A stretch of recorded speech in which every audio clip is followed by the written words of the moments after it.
This is a show about relationships made for the weirdos, introverts, and artists who love people, conversation, and learning to embrace who they are instead of molding to what the normies want from you. Let's begin the show.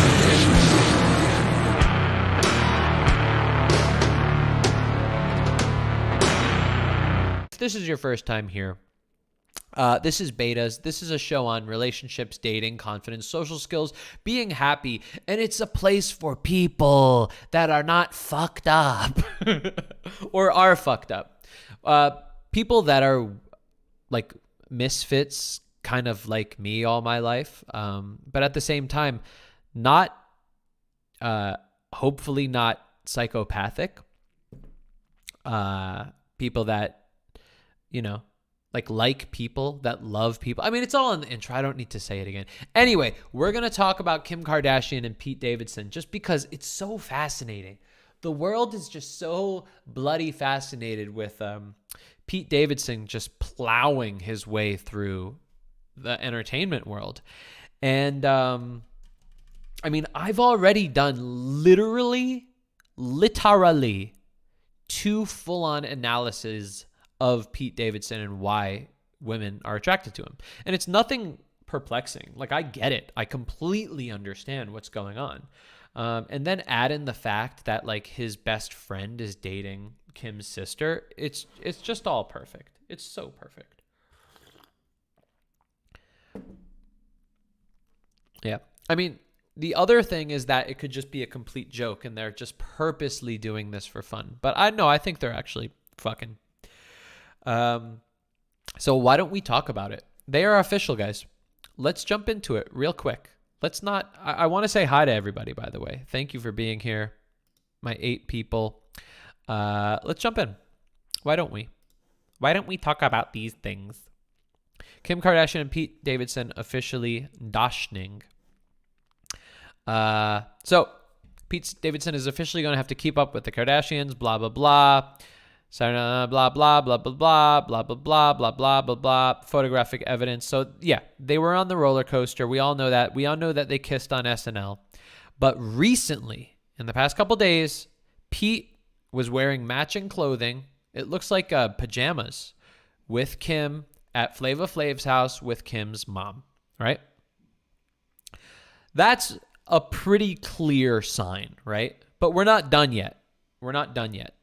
Things are happening literally right now. We're getting info literally right now. But this is a pretty clear sign that it's more than just, you know, them hanging out. They're dating right now. Why is Pete so attractive to all of these like top women? Because Pete breaks the rule. Like, Pete is literally our beta king. Like, there's no other way to say it. Pete is a beta king. Okay? He is completely, he doesn't give a shit fuck dick suck about being like a leader or being attractive. He literally just is so open about how shitty he thinks he is. He is open about who he is 100%. He likes himself and he hates himself. He's not hiding anything. And he is never, ever, and this is the biggest thing, and I want you right in the fucking eyes right there to remember this forever. He is literally never trying to attract anybody. He's never trying to come off cool. He's never trying to gain humans like a fucking Pokemon player to look cool to people. He gives no shits about that whatsoever. Now, he obviously enjoys the fact that he's dating Kim Kardashian. Like, we have to separate the word need from the word want here, right? Need goes, I have to have it so badly that I literally will not be happy if I don't do it. Now, Pete suffers from depression, so he's not happy all the time, but he does not rely on a human as his savior all the time. Now, that being said, he does deal with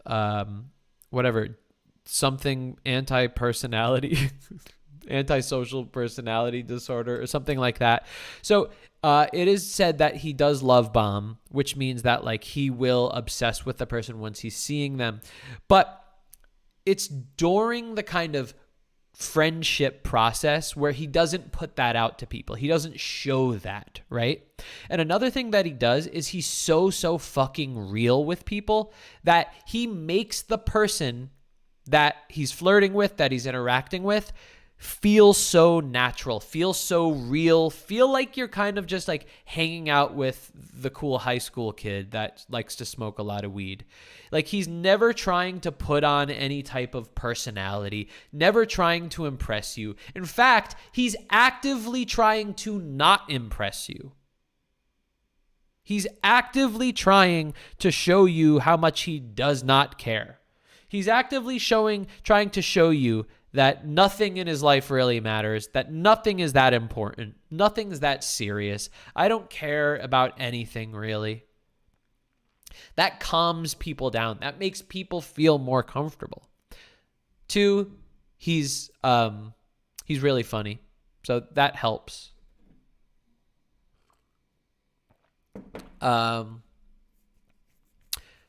And I mean, I guess if we're going to like nitpick and try to like make sense of this, I guess like he's kind of tall, but it doesn't matter. Like Kim doesn't really care that much about that.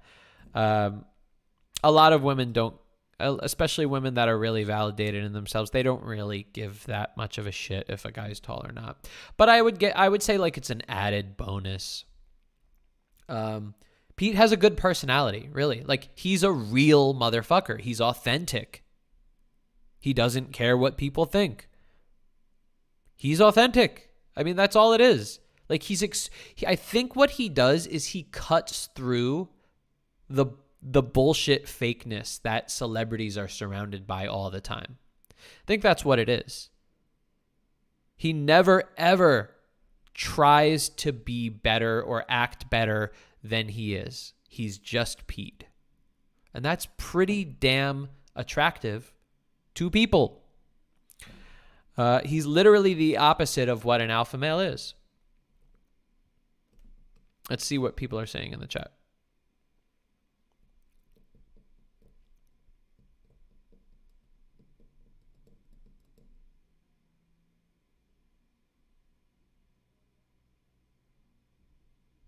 Yeah, I love talking about the stupid alpha thing.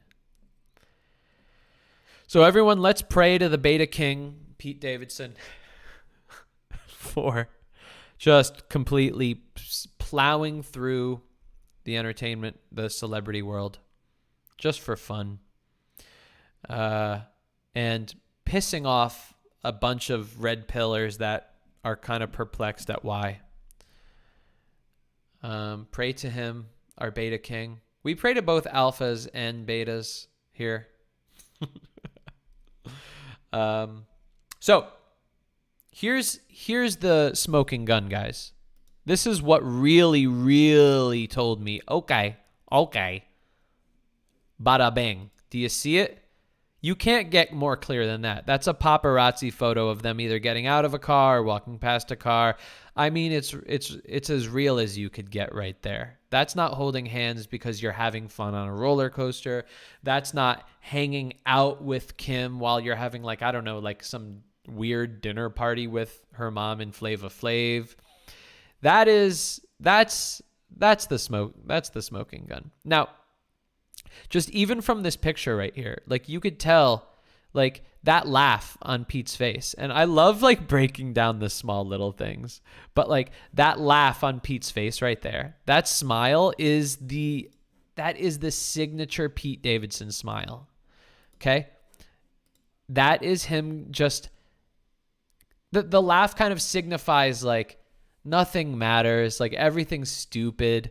Like I guarantee you, he said to her, like, this is so weird. I'm dating Pete Davidson. This is so weird. I'm dating Kim Kardashian. It's like, what is going on right now? Like, I guarantee you he said that to her. And I guarantee you she ate it up. Because he's the anti-cool. He's the anti-alpha. He's the anti-fucking cool guy, which in turn makes him cool when you make him a celebrity. But if you saw this guy on the street, you'd be like, what the fuck is happening?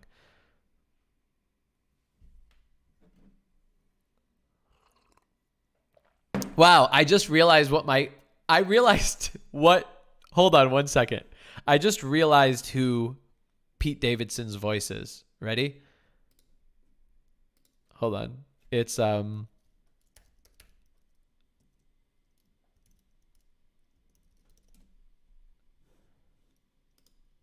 Iago from Aladdin. Hold on. Here we go. Gilbert Gottfried. Can we get a gosh darn video? Come on.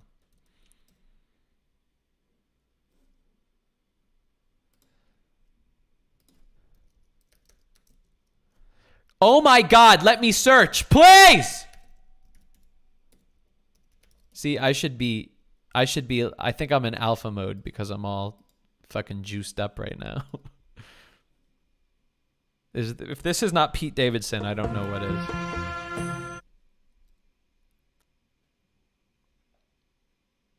I can't believe it. I just don't believe it. We're never going to get a hold of that stupid land. Just forget it. Look at this. I'm so ticked off that I'm molting. Like a pretty Polly. Pretty Polly. I can't take it anymore. If I gotta choke down on one more... Yes, dude. I'm Pete Davidson. Dude. That's what really turns him on. Think about it. He's dating all millennials, and millennials literally, like, one of my favorite movies when I was a kid as a millennial was Aladdin. And then you kind of find that weird, lovable character that it's kind of fucked up. He's almost kind of like the villain in a way, but at the same time, you weirdly like him. That's Iago. And I think he's accessing that part of women's brains. Oh, my Lord. You're Kim Kardashian. What is happening right now? Oh, my God. And then he'll probably be like, did Kanye shit in this toilet? Did he really shit in this toilet that I just shat on?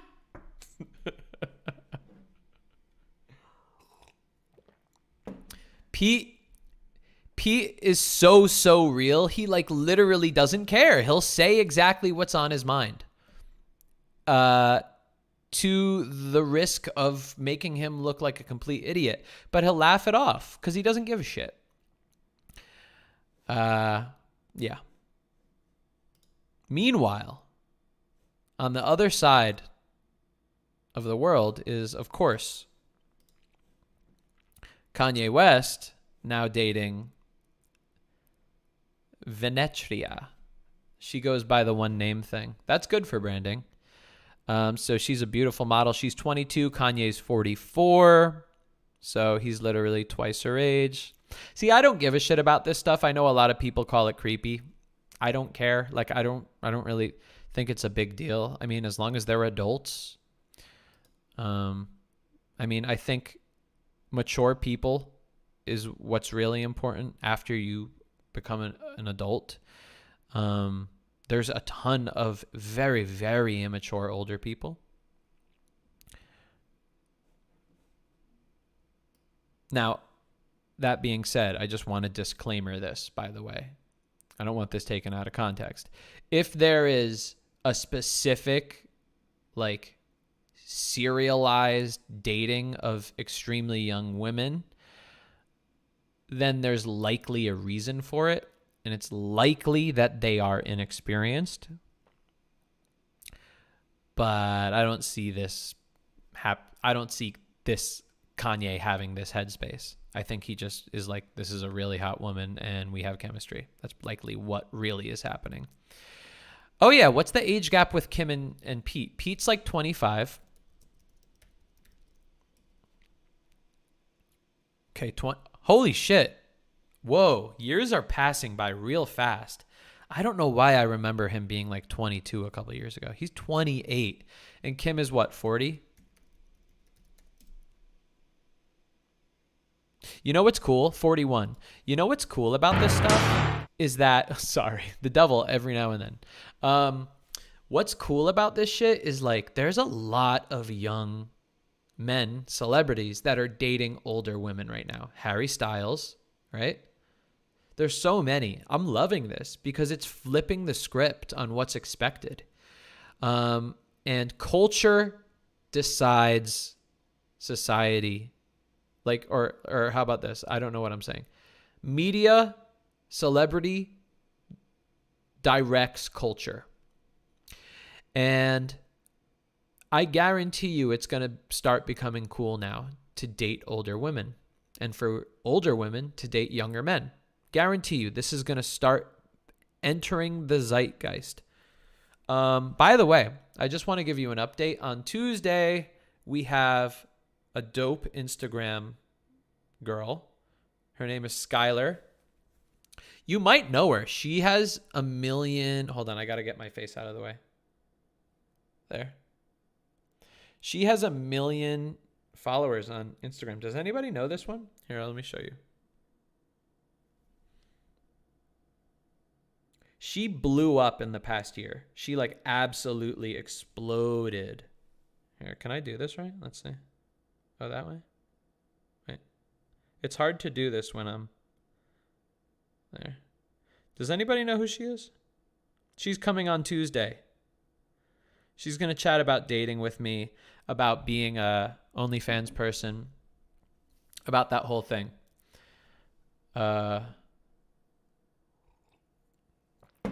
Just to like tap the room here. How old is everybody here? Put your age. I'm really curious. Like I literally have no idea. I could be talking to children right now. And that would be very, very fucking creepy. If you are under 18, please go to bed. Even if it's 7 p.m., I don't care. Go the fuck to bed. And I'm sure everybody knows by now, but can anybody guess how old I am? I wonder if anybody's older than me in here right now. That would be so cool. You know what's weird is like, for instance, Chris Hopsful says 28. I think I'm 28. Like, that's why I dress like a 28-year-old. Daniela says she's over 30 and probably older than us. Just say it. Come on. We're the nice people here. We're all betas here. We're not trying to judge. Galan is older than me. 42. Daniela's under 4. All right. You're giving me a 10-year window. Whoa. I wonder what it says if you Google me. Galana says she Googled me. Do I have a Wikipedia? Anthony Recenello, wife, birthday, MBTI. Whoa, this is actually really fun. Wait, hold up. Oops, hold on. Yo, hold up. That's fun. Auto fill in, whatever it's called. Yo, wife. People have literally Googled wife, Anthony Recenello, wife. Anthony Recenello, birthday. Does anybody know my birthday? Anthony Recenello, MBTI. Interesting. Net worth. Yo, who's Googling my net worth? Oh, shit. I didn't start the Zoom yet. I'm sorry, guys. See, I need a producer.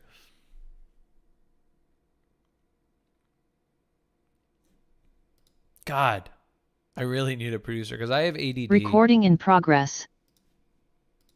All right. I'm sorry, guys. Recording stopped. If you're watching and you want to jump in the Zoom, please do it because we're going to get into the Zoom soon anyway. I want to show you guys a few fun things, but I'm so sorry about that. I hate doing that, forgetting things. So if anybody wants to get into the Zoom, let me just... Oh, looks like we got somebody named Alexandria in here.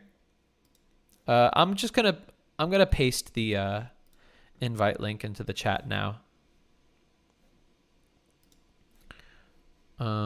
What is I think it's this. Hold on. Nope. Let's see. Yeah, there we go.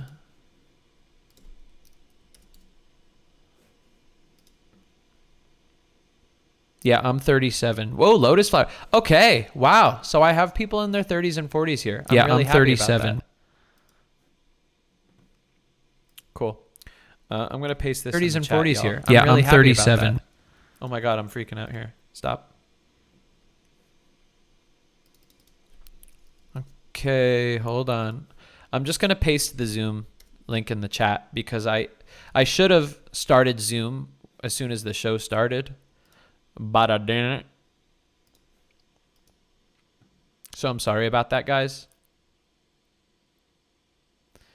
But that's the thing, like, Pete, are you talking about the picture in pajamas?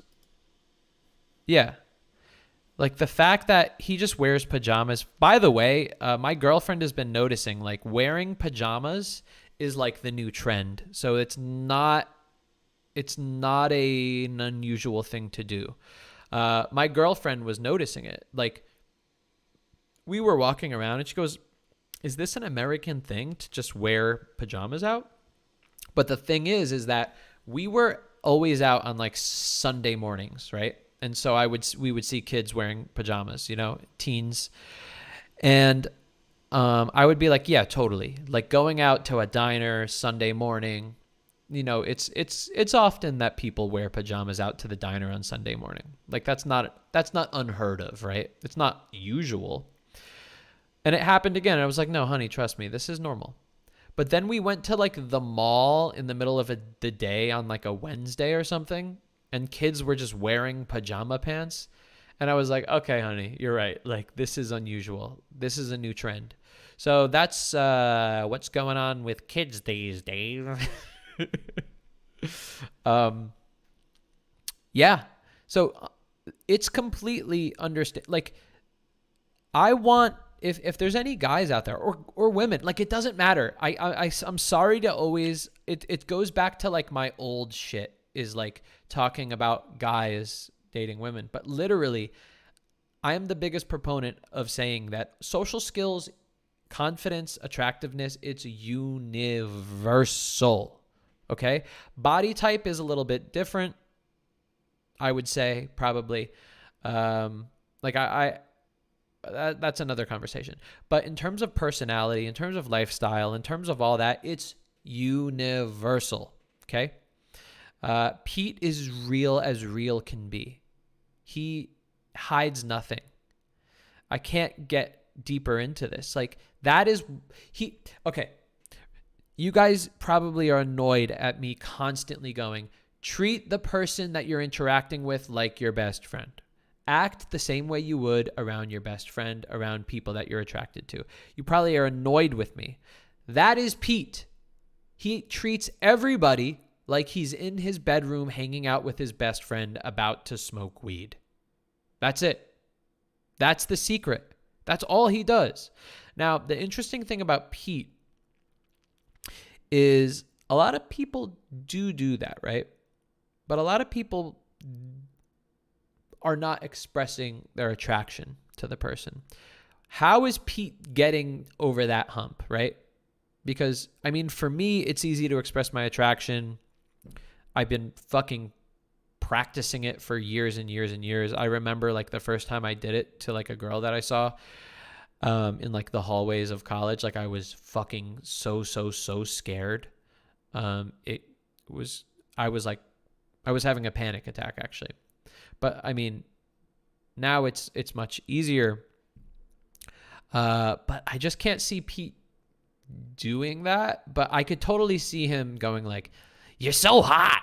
You just like I could see him doing that, like being like objectively speaking, like you're the hottest girl I've ever seen, you know, doing stuff like that, and that's enough to express his attraction. Also, openly talking about sex, and this is something that a lot of people don't do, but it's totally fine. Is to just objectively talk about sex. You can even talk about your favorite sexual positions. Do what you would do with your best friend. It's as simple as that.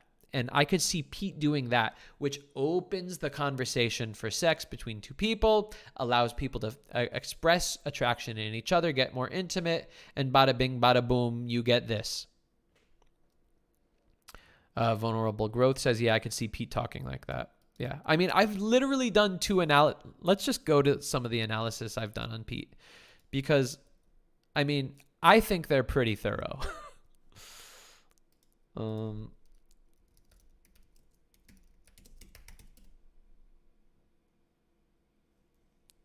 That's a good one, but that's not the one I'm looking for. I think this is the one.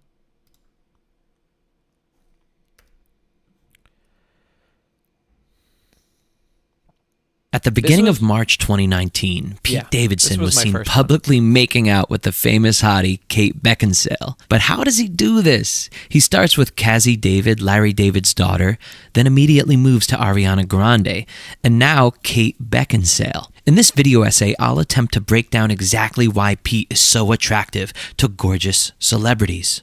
Here's the thing. It's not like Pete has it all. I love my cadence and my phrasing in this. It was like early on. It was 2 years ago. I think this was actually a re-upload. This might have been a little bit older. This was when I just started YouTube. I didn't put out a lot of videos. My cadence is so cheesy in this.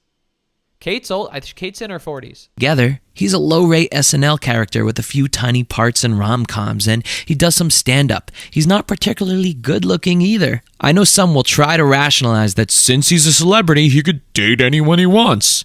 Are you freaking serious, man? Tell me, does Kyle Mooney date the caliber of women that Pete does? How about Chris Redd? Here's the flat-out truth of it. It doesn't need to go any further than this. Pete is the cool kid from high school that had parties at his house and was friends with all the other kids. He's the bad boy. He's the drug dealer from high school. Except he's not. Nobody liked him in his hometown. Exactly. He hardly had any friends in high school. But that doesn't stop women from seeing that in him and getting all hot and bothered by the fantasy. But I'm not about to teach you to be some... I'm like cringing at my cadence. That doesn't stop from seeing that in him. Ugh. Boy from high school. So let's actually break down what he possesses that actually makes him attractive. Here's the number one thing that most everyone finds hard to do. Pete. Yeah, but he does give off like drug dealer in high school vibes. Disgustingly honest and says whatever he wants. He'll say what entertains him and thinks is funny, even if he knows other people are gonna judge him for it. But why could Pete do that and others have such a hard time with it? Well, Pete has had some crap things happen throughout his life. His dad died in 9/11. He has some weird disease called Crohn's, and nobody really liked him growing up. Not sure if anyone's felt this before, but when you hit rock bottom, you start to care less about people judging you. In Pete's mind, he thinks, there's really no lower I could get from here. So he just stops caring about whether anyone will knock him down. Mix that with being a comedian, which is basically practicing the art of saying the crazy stuff in your head. Listen, I'm not talking about regular level of honesty or even a high level of honesty. Whether Pete is joking around or being serious, he is like ridiculously honest and real. And for beautiful celebrities like Ariana, all day long they're inundated with fake men, with fake smiles and the perfect words. Even when they're being honest, they're being fake. And girls like Ariana or Kate hear this crap so much, so frequently, that spending time with a guy that gives such a small fuck about what other people think of him that it completely polarizes the room. It kind of knocks hotties onto their ass. Oh God, knocks hotties onto their ass. Ugh. God, dude. But what does polarizing mean, by the way? This is an important part of someone who doesn't give a fuck what anyone thinks. Kanye West is polarizing. Colin Kaepernick is polarizing. Polarizing means that people rarely feel just okay about you. It's either people hate your guts or they're obsessed with you. The interesting thing is that polarizing people tend to be more attractive to women, mainly because of these attributes. Not caring what people think, guys? Having a unique perspective, expressing your unique perspective regardless of the consequences, and valuing your unique perspective. Compare this to a perfectly prim, well-groomed man. This guy wants to say exactly what he believes will make women attracted to him. He wants to be in everyone's good graces. He wants to avoid rejection or judgment at all costs. But here's the thing. Men like that are the most insecure and shallow, because this means they don't actually have anything they believe in and value. The only thing they value is validation from the crowd. It doesn't matter what they believe. They'll sell their soul to the devil to be accepted and liked. And guess what? Sometimes it works. No biggie. I don't give a shit about those people because they're nothing like me or Pete or any person that I'd like to be friends with. They are the sheep, the mediocre, the unmemorable. But Pete has no filter. That doesn't mean he doesn't care for others. Like all attractive, charming men. I don't get. Vulnerable Growth says, I get it why many men will use his traits as an excuse, though. I don't. Listen, he's not famous. He's famous for dating women. He's not. Kyle Mooney is a tall SNL character that nobody knows. Okay? Okay? This is Kyle Mooney. Okay?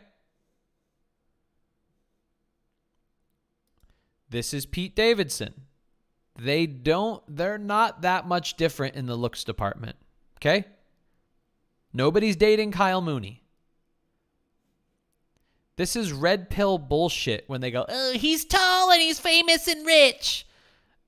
This is Kim Kardashian. Okay? Pete has no... All right, this video is making me sick listening to my voice talk like this. But you get it.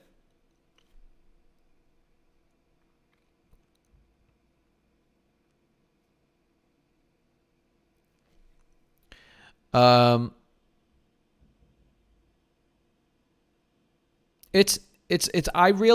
I think it really is that Pete owns what he looks like. You could tell Pete isn't hiding what he looks like. He's not ashamed of what he looks like. I mean, he definitely feels horrible when he started dating Ariana Grande, and like millions of people were shitting on like the way his eyes looked and all that type of stuff. I mean, that definitely made him feel like shit. But in an interaction, he's not hiding it. You know, he's not putting on makeup to hide the brown skin. I don't know what it's called. Like the things, whatever the fuck that is. I don't even notice it. It's what people are talking about, but it made him very depressed. But in the interaction itself, that's what's actually important, is he's not hiding that. Yeah. Eye bags. There you go. Whatever the fuck it's called. Yeah, that's that. So guys. Yeah, Vulnerable Growth says, definitely there are guys who have his appearance, but their personality repels people. So Rachel says, the drug dealer look I would have been interested in like 15 years ago, but being older now, I don't like that look. But if his heart is good, then it makes it better. Yeah, I mean, he's also like a really good guy, apparently, from all that I've seen. I mean, he seems to love bomb, which is not good at all, but that comes later on. And that has a lot to do with attachment issues. I'm not a doctor, but you know, on the surface, it has to do a lot with attachment issues. He doesn't care to use women. He doesn't come off creepy, manipulative. But at the same time, he dates. This is another big thing that people never think about because people are stupid. That he dates people that are attracted to him. And he's really good at finding the ones that are attracted to him and he's attracted to back. Right? There's literally millions of people on the internet that say how much they think he's ugly, that say how unattractive they think he is. Millions, right? He's just really good at finding the ones that are attracted to him and he's attracted to back. That's literally a skill. That should be really the only skill in terms of dating that you're trying to improve. Self-help, Improve your presence, improve your purpose, improve your health. If you don't know what that all is, it's in my free audiobook. In all likelihood, all of you guys have listened to it, I'm sure. If not, let me know. Dating is about just getting really good at finding people that are already attracted to you and you're attracted to back. That's dating. That's dating. Guys, I am... Vulnerable Ghost says, I try to be as polarizing as possible on a first date so that I can find the woman who's most into who I am faster. Yeah. I would say, like, let's not use the word polarizing as when you say I try to be, because even when you say I try to be polarizing, that is implying that you are not being yourself. You're being like an amplified or characterized version of yourself. So I would say just I try to be as much myself as possible, and that may polarize. I do think that words are important. I don't think these are semantics. Guys, I got to go pee. We're going to take a pee break. It's going to be like a minute, and then we're going to get into some fun things. We're also going to do... Well, let's see how many people are in the Zoom. We have 2 people in the Zoom. That's great. So we'll see if we could do a mock date. We'll see if we have any fun dating stories for you. We shall see if anybody wants to ask me a question. Once again, oh, you know what I'm going to do is I'm going to pin... I'm anxious about that. Nah, I'm not going to pin the Zoom. We know what happened last time. But yeah, if anybody wants to jump in the Zoom, let me know. I'll paste the Zoom link again. I'm going to go tinkle. Thank you very much. And I'll be back with some fun things. And I have a really fun, special video to show you that I haven't shown anybody except for my best friend and my girlfriend and Eric one. All right. Be right back.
Sorry, I was just about to get really sweet and nice and like I suck so fucking bad. I'm such a fucking beta. I wanted to say yeah. I'm such a fucking loser. I wanted to say nice things. I wanted to say like this is my favorite part of the week. All week long, I'm either staring at a camera, I'm producing a show, I'm working on a Classic Charm episode, I'm coaching people. I'm just constantly by myself, and I love being by myself. But it's like, it's work. I'm working. Here, it doesn't feel like work. I know you guys are here having fun. I love seeing you guys in the live chat. It like makes me so happy. The fact that I get to hang out with you guys, the fact that I get to bring you guys up on Zoom. I say it every episode, but I have to. I like need you guys to know how much I love this and how much I care about you guys. I'm just so happy that y'all are here. We're having fun. Yeah, so I want to show you guys before we get into any Zoom calls. I want to show you something that I've been working on. Thank you, Aldous. I've been working on something. Does everybody know my show First Date? I've put out several iterations. Even before it was called First Date, it was called The Wingman. And I'm going to show you guys that right now, actually.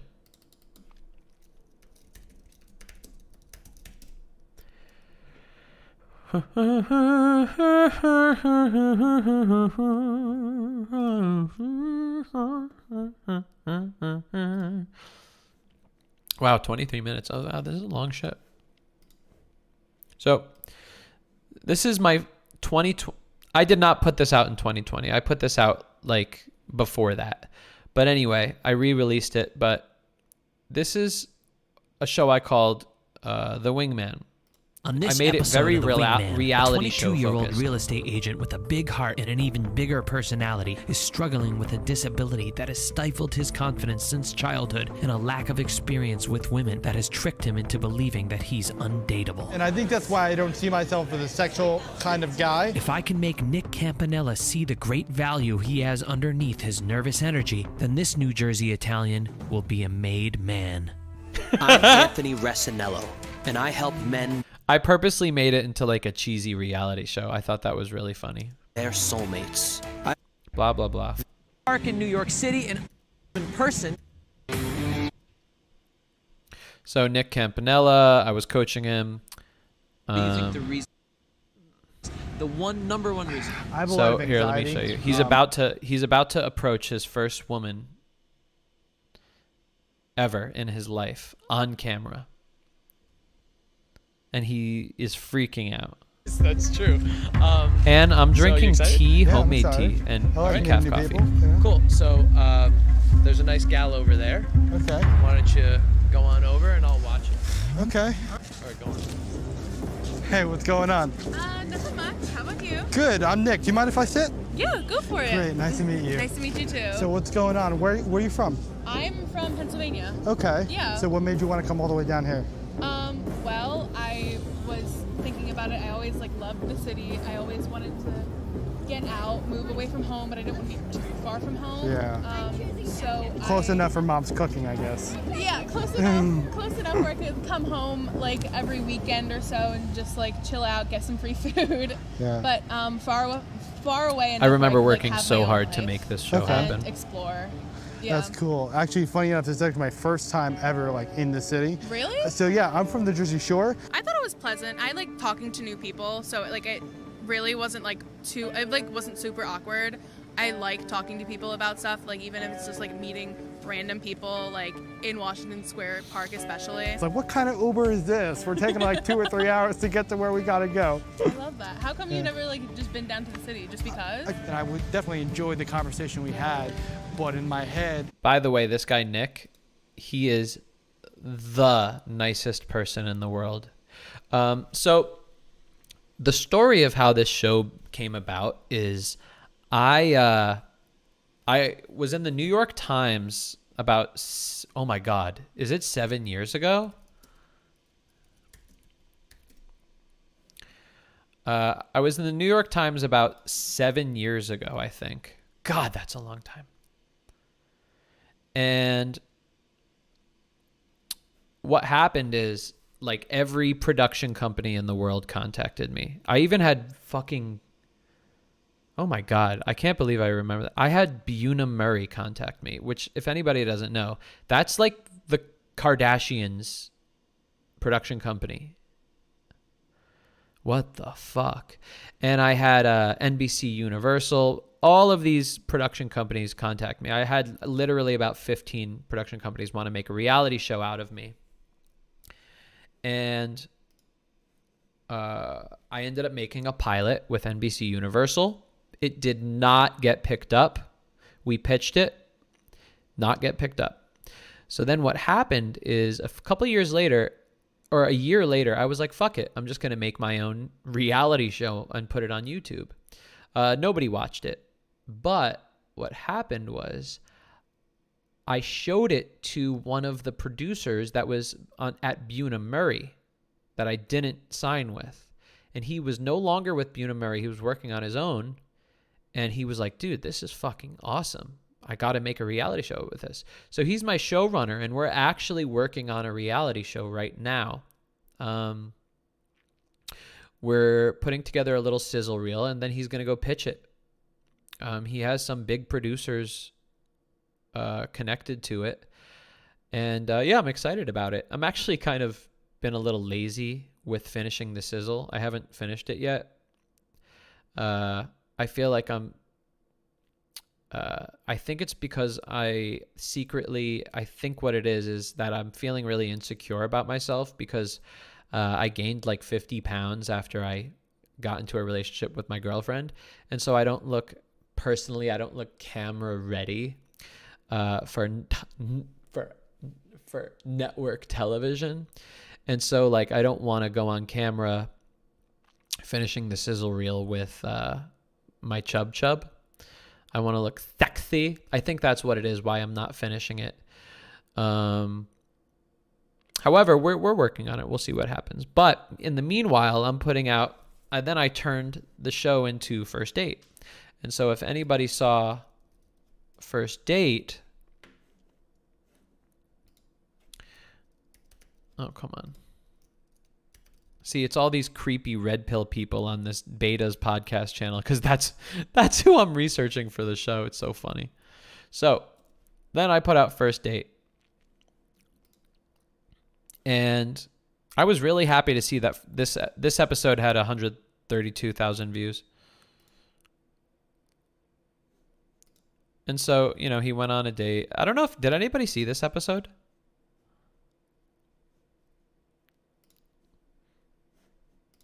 Here. In terms of making it relevant for change, or in terms of would you ever start a YouTube channel? So I'm coaching. It's because you were interviewing her. It's like a defensive tactic I do all the time. I want you to offer more of yourself, a little in your... Yeah, so I had a lot of fun doing those. And then I started going towards like a Mr. Beast style. Where are we here? I don't know where it is. Let's see if I could find it.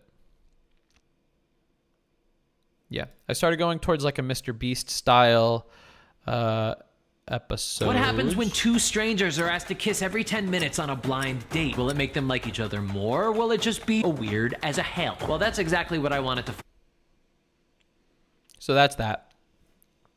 But honestly, if I could admit it, none of those formats were the formats that I wanted to actually, like, are if you said, Anthony, what do you actually want to make?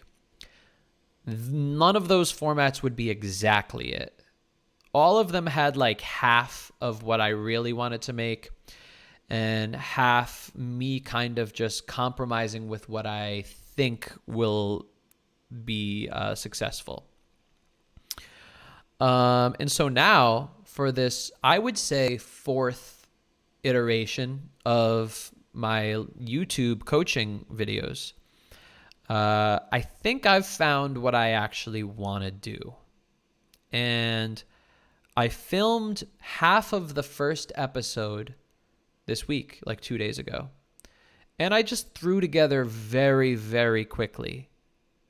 Just like threw some scenes together in like a couple minutes of like a little teaser. And I thought it would be fun to show you guys. And also, it would be fun to just see what you guys think. Let's see what the chat says. Well, and I'm going to show you what I really wanted to make. Oh, nice. How was the new Ghostbusters Friday the 13th?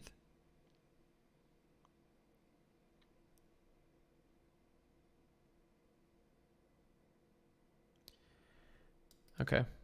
All right. So what I'm going to do is show y'all what I'm working on.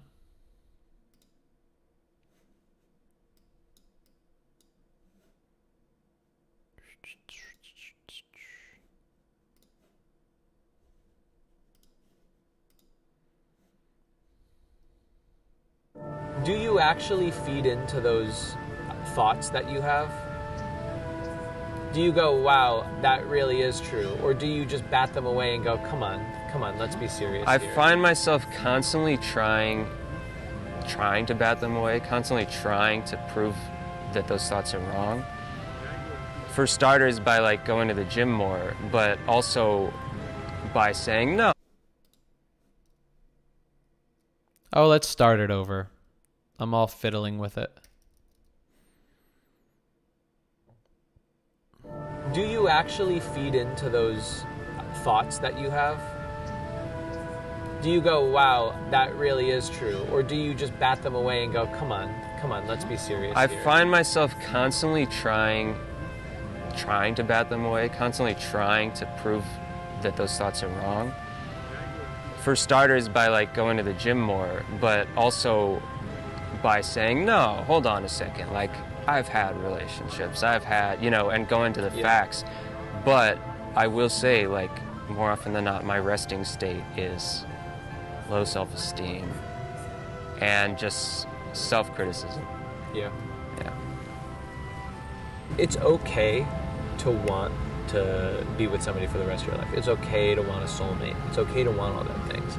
But what's not okay is when you place all of your happiness onto that.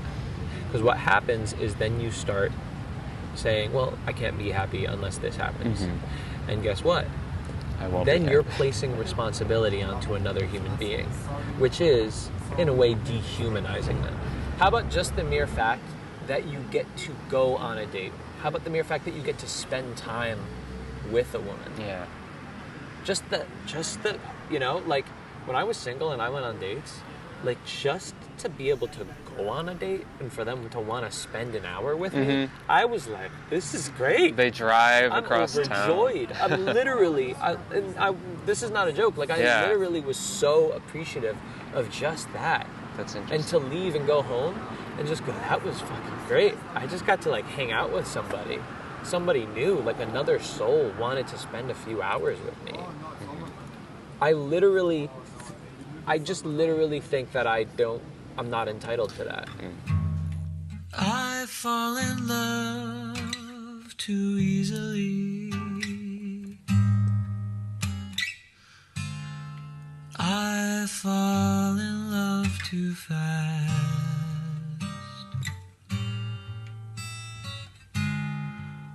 I fall in love too terribly hard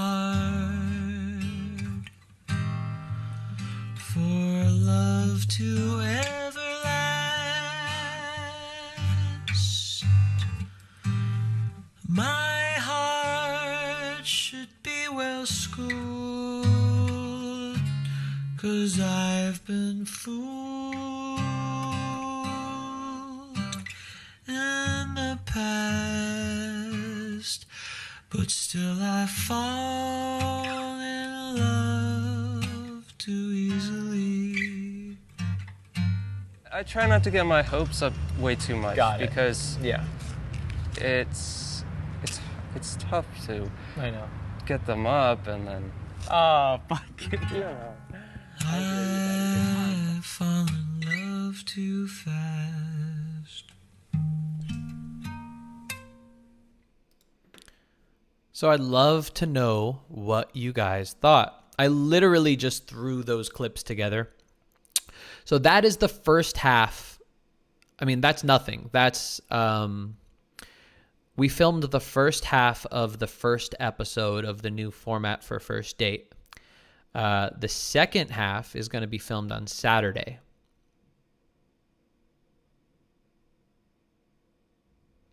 Yeah. So that is that. I'd love to know what you guys think. Let me know. And that's what I really would want to do. What I'm really interested in is helping somebody and showing you the process of their development while working with me. Now, the format of this is, first I put them on a mock date like I do here on betas. And actually it was partly a little bit inspired by this. I've also been coaching in real life, putting my clients on mock dates and sitting there and coaching them through it. And then the second part of the episode is then putting them on a real date without me there. I mean, I'll be, standing by, but I won't be actively coaching him through the date. I'll pull him aside halfway through and give him some pointers and stuff. But that's the new format. Really excited about. Hope you guys liked it. You guys are the first to see it. Yeah. So we have a couple people in the waiting room. And the first one is Alexandria. So we're going to pull in Alexandria. What's up, Alexandria? What's going on? Oh, yeah. You have to put your camera on. It's a rule.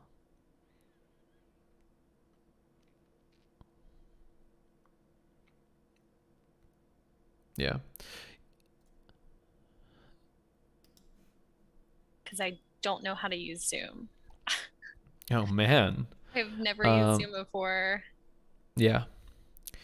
Okay.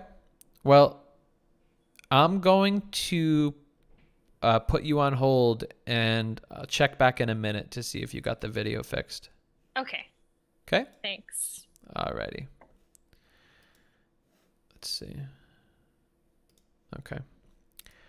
All right. So, Galana asked, so the part we saw was just talking with him at which point in his growth? Before anything. It was literally as soon as I met him.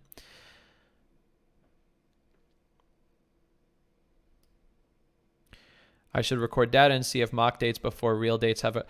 The problem with that, Aldis, is that you need thousands and thousands of tests to actually see. I would assume.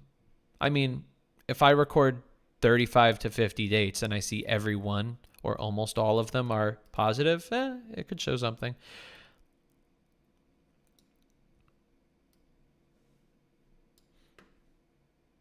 Thanks everybody for giving me the feedback about the new format. That was me singing. I just spur of the moment thought that would be a fun idea because I was like, I had that song in my head and I was like, let me just record this. And then I just literally pulled out my guitar, found the chords and recorded it. And that was it. And then I put some clips on there. I don't show photos of each other, but yeah, I don't. Yeah.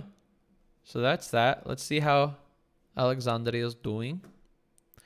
I do not see any improvement on her side yet. So we're going to actually bring in Christoph.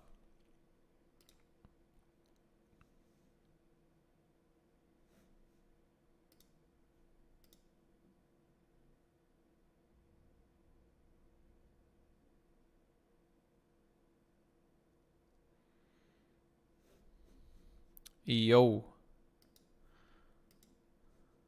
Hold on. Where are you, man? Oh, Christoph. What's up? Hi. I can't see you either. Oh, I should start my video as... Start that video. Start it now. Aldous says, rest in peace, the Mr. Beast inspired format. You'll be greatly missed. Oh, did you like that, Aldous? So far, I'd love to know what everybody's favorite format of my kind of coaching videos are. Wingman, First Date Season 1, First Date Season 2, or this new season that I'm putting out. I have to say I enjoyed pretty much every one of them. Oh yeah? Yeah, I liked this more like TV broadcasting look from the Wingman. But I also liked the different approaches you did in the first date series, like kissing every minute or every 5 minutes. I forgot how often. So, can you see me now? Because my no, I can't see you. Suit tells me that my video is on. I don't know why it doesn't working. Yeah, it's really weird because it says your video's on, but I don't see you. Do you see you? No. Do you have... Oh, wait, you know what? I'm kicking you out. We got Alexandria is here. All right. By the way, did you want to go on a mock date or ask me a question or tell a dating story? I would go on a mock date if there's Ooh. Well, we definitely need to see you in that case. So I am going to wait till you get your video figured out, and we're going to bring Alexandria in.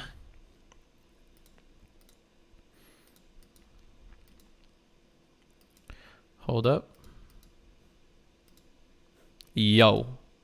Hi. Can you What hear up? me? Nice to meet you. Yeah, I see you. You're not in public, you liar.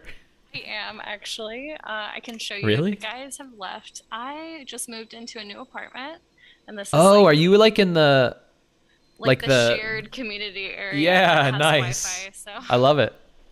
Yeah, I have no Wi-Fi right now, so I had to leave my apartment. Okay. Why? Oh, because you just moved in. You're waiting for them to come in. Yeah. Install yeah, it. Yeah. Nice. Congratulations, by the way. Where'd you move? I'm actually a travel nurse, so I'm only here for 3 months. Wait, a travel nurse? Yeah. Whoa, I didn't even know that existed. Yeah. Do you have a specialty that only you have, and that's why they hire you all over the country? Well, during the pandemic, the specialties that they would mainly hire was ER and ICU nurses. So I work in the ICU. Oh, interesting. Well, I thank you for your service. Oh, thank you. Hair's looking bomb, by the way. Thanks. I'm nervous. Really? Did you just get a blowout today? It looks fucking amazing. No, I normally have very curly hair. Oh, yeah? So I have to maintain it by blow drying it and just not washing it very often. So, yeah. Oh, I don't wash my hair either, but I think with me, you could notice that. No, with me, you notice why I don't wash my hair, because it's just a fucking grease factory. But with you, madon, is it perfect? I don't think so, but thank you. So what's up? Did you want to ask me a question, go on a mock date, or tell a dating story?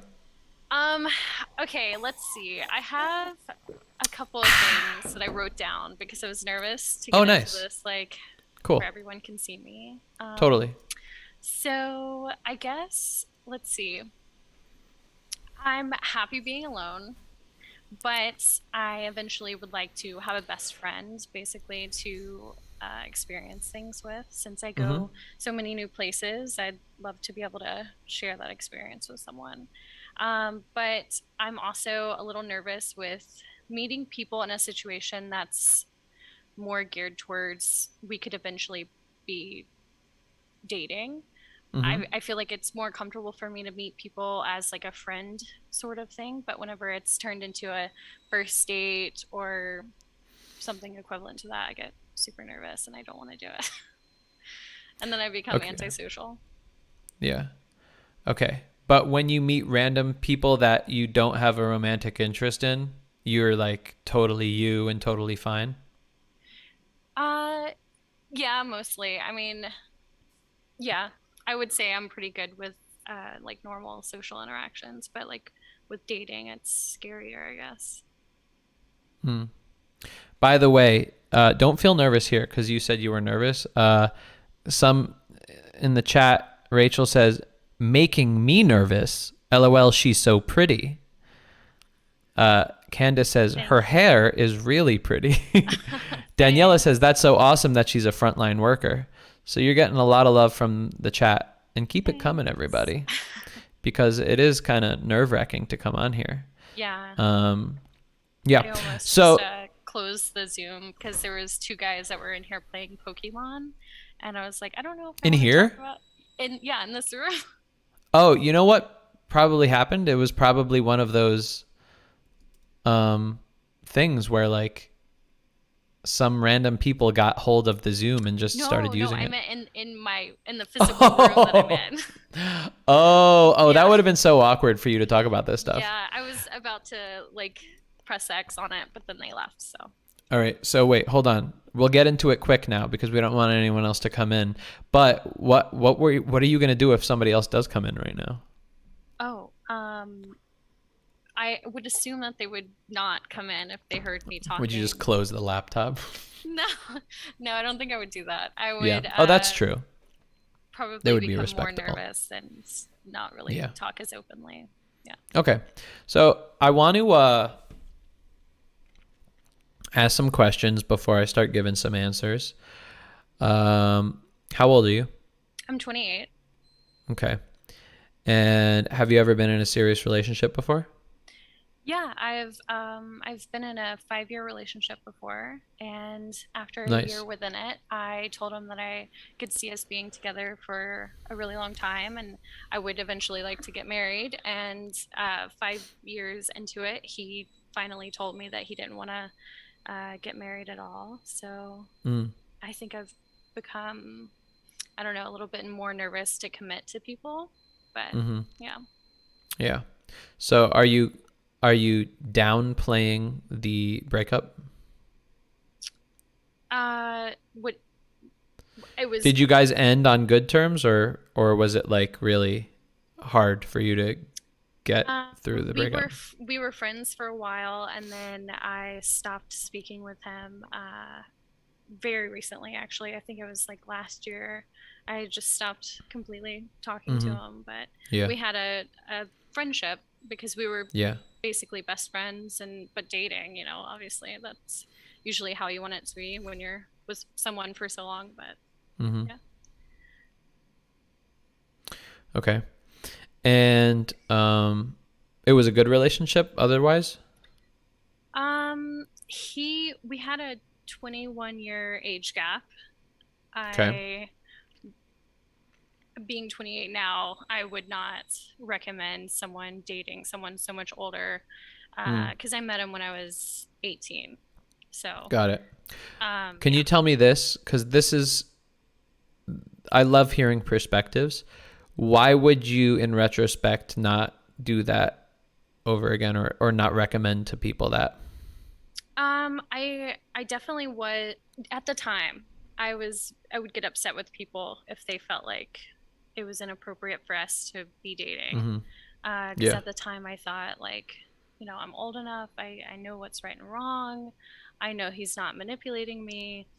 But now thinking back, I do feel like there was not manipulation, but maybe like it was easier to mold me to be what he wanted. Yeah. So I feel like it didn't allow me to, I don't know. It's something I'm still like thinking of now.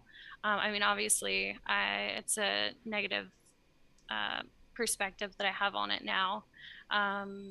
But thinking back on it, I feel like it was just, I was too young, didn't know enough. Definitely wasn't grown up like I thought it was. So. Got it. Okay. So, when did that relationship end? It was, in 2017. Oh, okay, a while back. Yeah. So you've been single for 4 years, three and a Yeah. half, 4 years. Okay. All right. And Long time. what has it been like since then? Dating wise, I've tried dating apps, but I've been traveling since the pandemic started. So it's kind of hard to make a connection with someone who you're just there for a little while. Got it. Yeah. And then before that, I was in a small town, and I'm from Alabama, so not the best place for me to find someone. I felt like there was going to be no one that I would kind of have the same perspective on politics and life, and yeah. So Okay. And how much longer are you going to be a traveling nurse as opposed to a non-traveling nurse? That's the thing. I really like to travel.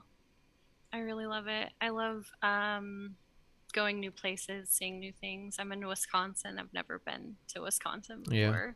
So.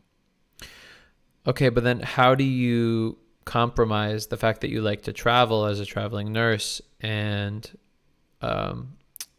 want to get into a long-term relationship? Are you happy with a long distance? I think I would be if I could find someone who was okay with me going new places. I mean, it would be nice to find someone who could take time off and come visit, or because I like to explore new things. I like to go hiking. I like to go to national parks. So to be able to experience that stuff with someone would be great. Okay. And how often do you think you would see this prospective partner? Well, I usually do 3 months at a time, and then I can take a month. I can take however much I want off. My time off is very easy to manage since I sign contracts and I can arrange that beforehand. So do you think that you'll be able to only see somebody once every 3 months, or will you be able to, kind of jump around the country every now and then? I'd definitely be able to see someone more than every 3 months, especially if we could I don't know, if he could travel or I could travel to see them. Yeah. Okay. But I specifically, I don't like the idea of stopping what I'm doing that makes me happy just to maintain a relationship. Yeah. Okay, cool. And so how are you meeting new people to go on dates? I haven't recently. When's the last date you went on? I would say, see, it's hard to say. Because normally, okay, I guess the last time I've been on a date was last year. It was last year, I think. Or maybe So maybe 7 months ago. That may have been when I was in that last area. I'm trying to think back on my timeline because now it's just places I've been and not times of the year. So okay. But are you at least hooking up with anybody? Is that interesting to you? Yeah. That's why it was hard for me to think, because sometimes I'll it's easier to do this. I'll initiate relationships that are just friends with benefits and not wherever I am. If I'm there for a long time, I'll usually try and find someone to do. I don't want to say the wrong things and then you later on want to monetize your videos. Wait, what? Oh, don't worry about that. You're allowed to curse and talk about sexy stuff. Yeah, so I mean, that's something I do. I definitely look for people to have fun with in the bedroom. Now, do you find these people through work, through friend, because you are traveling, so it's or using online dating? Something equivalent to online dating. I did use Tinder once before, and then I've used different sites that are specifically, you know, what they're looking for. Got it. Wait. Sugar daddy sites or more just sexual sites? Yeah. I've done sugar daddy dating apps before. But is that not what you're talking about? You're talking about just like sites that are more just for like hookups. Yeah, basically just for hookups. Got it. Okay, cool. And now why don't you just like use Tinder or something like that for hookups? I don't know. I have downloaded Tinder before. And I met a guy when I was in Idaho, which was last year. I was there for 9 months and we had a good thing. And then everything kind of fell apart. I guess we initiated the relationship with, we both don't want anything more. We just wanted to have some fun while I was there for 9 months. Yeah. And he was fine with that. But we had great chemistry. And then I told him I would stay a little bit extra in Idaho when I was there, and we could after work, and then we could maybe go on a weekend trip or something. And he loved the idea, and then he ghosted me, and then I left, and then he sent me a message like 4 or 5 months later, asking how it was, and then said he didn't want it to be anything more than just a friendship, which confused me.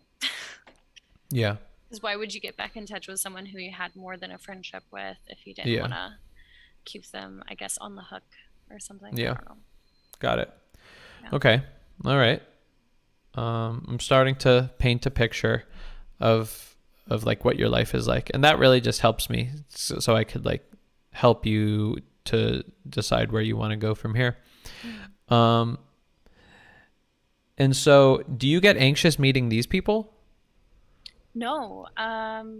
Actually, I'm a whole lot less nervous when it has to do with sex.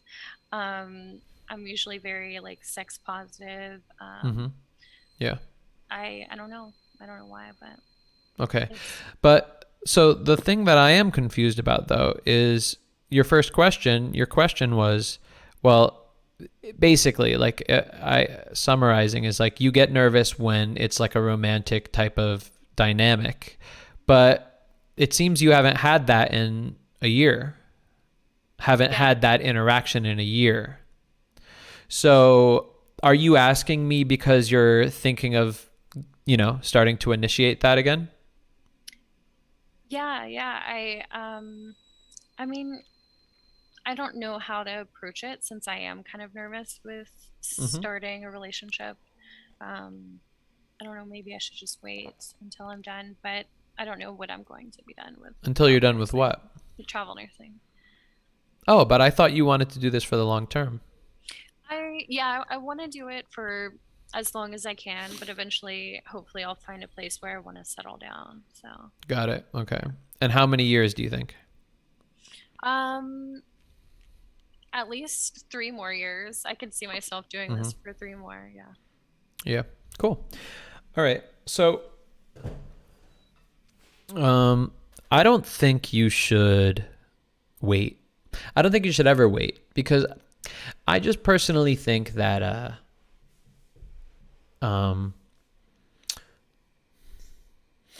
I think if you wait, you're going to put too much pressure on it when you're finally ready. And then you're going to have all sorts of issues pop up from that. Yeah. I think that right now what you should start doing is,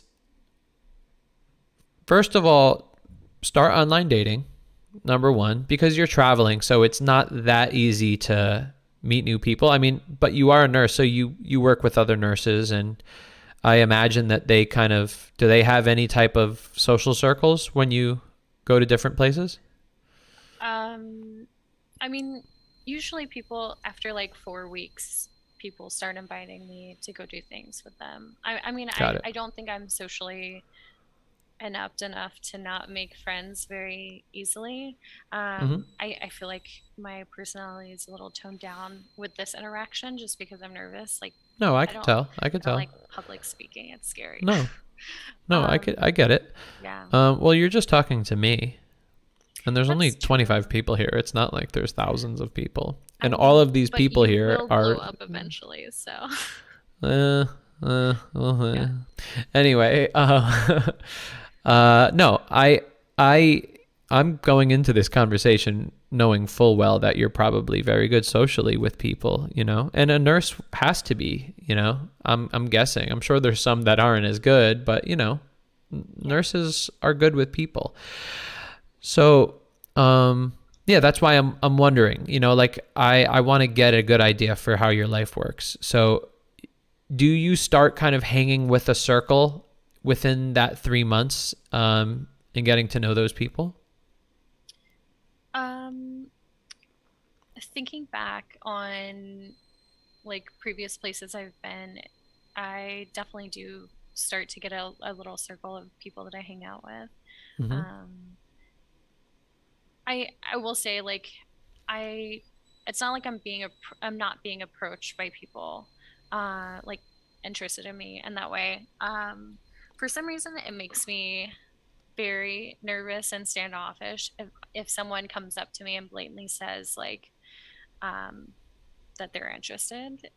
I don't know why. I don't know what that says about me, but okay. I want to get into that soon, but I just like to get to know your lifestyle. Okay. So yeah, I would say, I mean, all of the basics of dating. One, you know, use online dating. Start using like the popular online dating apps. Mm-hmm. Number two, the best place to find great partners is through a social circle. But, you know, no matter how socially adept you are, it is important to make sure that you're being productive, if you have a purpose in relationships. So, you know, once you're in a social circle, you know, work on meeting new people through that social circle. You know, like I always use an example of like, once you make a new friend in a social circle, you know, it's likely that maybe one of their partners is going to have like a birthday party or something. And then they'll invite you to that. And then you'll meet new people through that. And they'll have like-minded interests as well. But it's about being vigilant in saying, hey, I'm interested in hanging out with you more. I want to be your good friend. I want to go do things with you. Reaching out to people. You know, I actually think it's too much. It's too long to be in a place only 3 months and then only after a month start hanging out with the people that you're working with. Now, of course, this is just one source to tap into, but it is your closest source, and it's likely the one that's going to bring you most of your, you know, qualified partners, prospective partners. And I would recommend using, obviously, your charming social skills, but, and you could tell me if you already do this or not, but I mean, you're likely not, because if it's a month, it's too long, to tell people, I want to hang out with you. Like, we should go do something. I really like you. You know, I'd love to hang out with your friends. I'm new here, you know, like I don't know anybody. Tell me. I definitely will say, many times I will say, no, it's okay. I'd rather go home than go out after work. Okay. I'm guilty of saying that to there people. You go. I think it takes me a month to say, okay, we'll go out with you. Okay. Yeah. And so that's what I was sensing. And so, yeah, that is important to understand the difference. It's like you can be good socially and, you know, really just like a fun person to be around and everyone and really likable. But, you know, and I have clients that I'll work with where they'll go out to events, they'll go out to bars, they'll go out to parties, and then they have no results. And it's like, man, you are more social than anyone I've ever known. You're constantly out. But the difference is they don't pull the trigger. In other words, when they're out with somebody and they like that person, you have to state your intentions for anybody. It goes, I like you. We should hang out. We should make friends, whatever. 2 things you want to say. I like you. We should hang out, or we should make friends. Okay? I want you to get used to saying that. How does that feel? Do you want me to actually say it? No, I mean, you can if you want for practice, but I'm saying, like, how does that feel to say that? Is that something that's doable for you, or is that uncomfortable? Yeah, no, I think I could do that. I just need to be, I mean, I think I am pretty social. I enjoy being alone. I definitely need time to recharge after being around people. So that may be why sometimes I just say, absolutely not today. But no, I'm a huge fucking introvert. I mean, I love being alone. But if you are purposeful about relationships, and it's kind of the funny thing, you know, I'll tell clients, it's like, if you want relationships, you got to go and you got to go spend time with people a lot. That's true. That's how it works. I can't just skip all that and just find someone. Yeah. I mean, you can with online dating, but it's much less efficient with online dating. The most efficient way to get into relationships is working your social circles, working your like-minded communities. That is the fastest way. If, 1, you're socially adept, which you are, but then 2, you actually produce results from those relationships. So, I like you. We should hang out. Okay. You're awesome. We should make best friends. You're so great. We totally need to get together sometime. Yeah. Any of those, right? And then actually acting on it. So saying, "Hey, like what's your Instagram? Let's follow each other." Messaging that person, you know, you post some stories, maybe you see their stories, respond to their stories. Oh my God, that's the biggest ice cream cone I've ever seen. Oh my God, I want that so bad. Whatever. And then being like, by the way, we should totally get together. Or if you see them at work, then after you guys have made that little connection outside of work on Instagram, then it's easier at work to be like, so what are you up to this weekend? Once it's established that you are actually wanting to make friends with these people, because it's the key. Like once you meet these gatekeepers that know a lot of people in the communities that you're entering, you're going to just start meeting, hey, this is John. This is my boyfriend's best friend, right? It's like we're having like pizza and a movie night tonight at John's place. You want to come? It's like simple. It's that easy. But it's the ask that's important and stating your intentions. I definitely do think that I need to put myself out there more in social situations. I guess to finally actually meet someone. I don't know. Yeah. I guess I just got in my head if I could just find someone like super easy, not have to go through the work of Okay, so here's the other thing. The reason why you want that is because, and I'm guessing based on me and everyone that I talk to.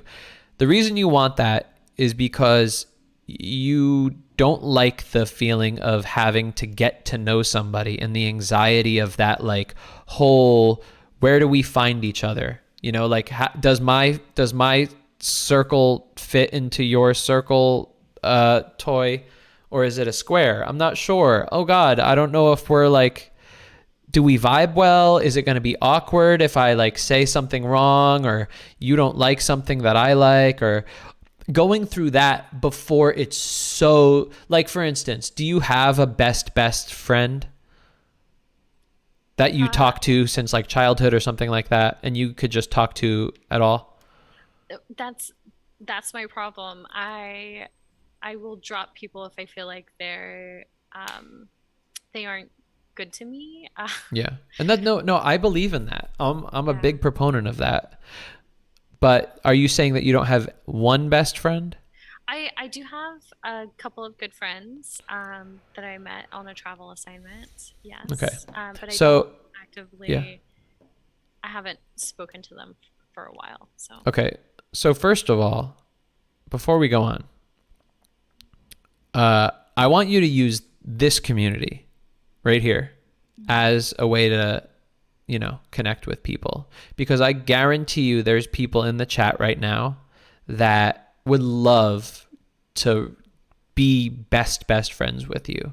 And what I'm getting at is that feeling of being so comfortable with somebody where you don't feel like you have to put on any type of show or, be the funny one or be the entertaining one, where you literally could just hang out with somebody, put on your jammers with them, watch a movie, and just talk like you're, best friends from grammar school or something like that. That is the feeling that I'm assuming you want, that you could jump to. And what you don't want is that whole awkward phase of finding that with somebody for, and taking that time, because that takes mental effort of being a certain way and all that. Is that, am I close? Yeah. Okay. So, listen, you have to understand that you can skip to that. Okay, let me just put it this way. When I meet people, I'm automatically treating everyone like that. It's why I say it a billion times, and I'm sure everyone's annoyed with me. Treat everybody like your best friend, like they're your best friend. And what that does, it just cuts the bullshit and it gets straight. It's the Pete Davidson thing, Pete Davidson is just so real with people that he just cuts through the bullshit, and people feel so comfortable with him because he's so vulnerable. Now, there's two things. It's like, one, I could go the route of kind of having to like work through making friends with somebody for like a month or something until we feel super comfortable with each other. Or the other route is like that fear of going, oh, I'm just going to lay it all out on the table as soon as I meet somebody. And that's a little bit of a risk too, and a little bit of anxiety. But the great thing about the second version is that once you get over that little hump, it's like, oh, we just feel so comfortable with each other all of a sudden. So being more vulnerable is, I'm wondering, are you vulnerable with these friends when you make friends? Like, do you tell them about who you really are, how you feel on the inside, your personal life, that type of stuff? I think I'm pretty selective with the people who I am with that. Okay. Like that with, so. Yeah.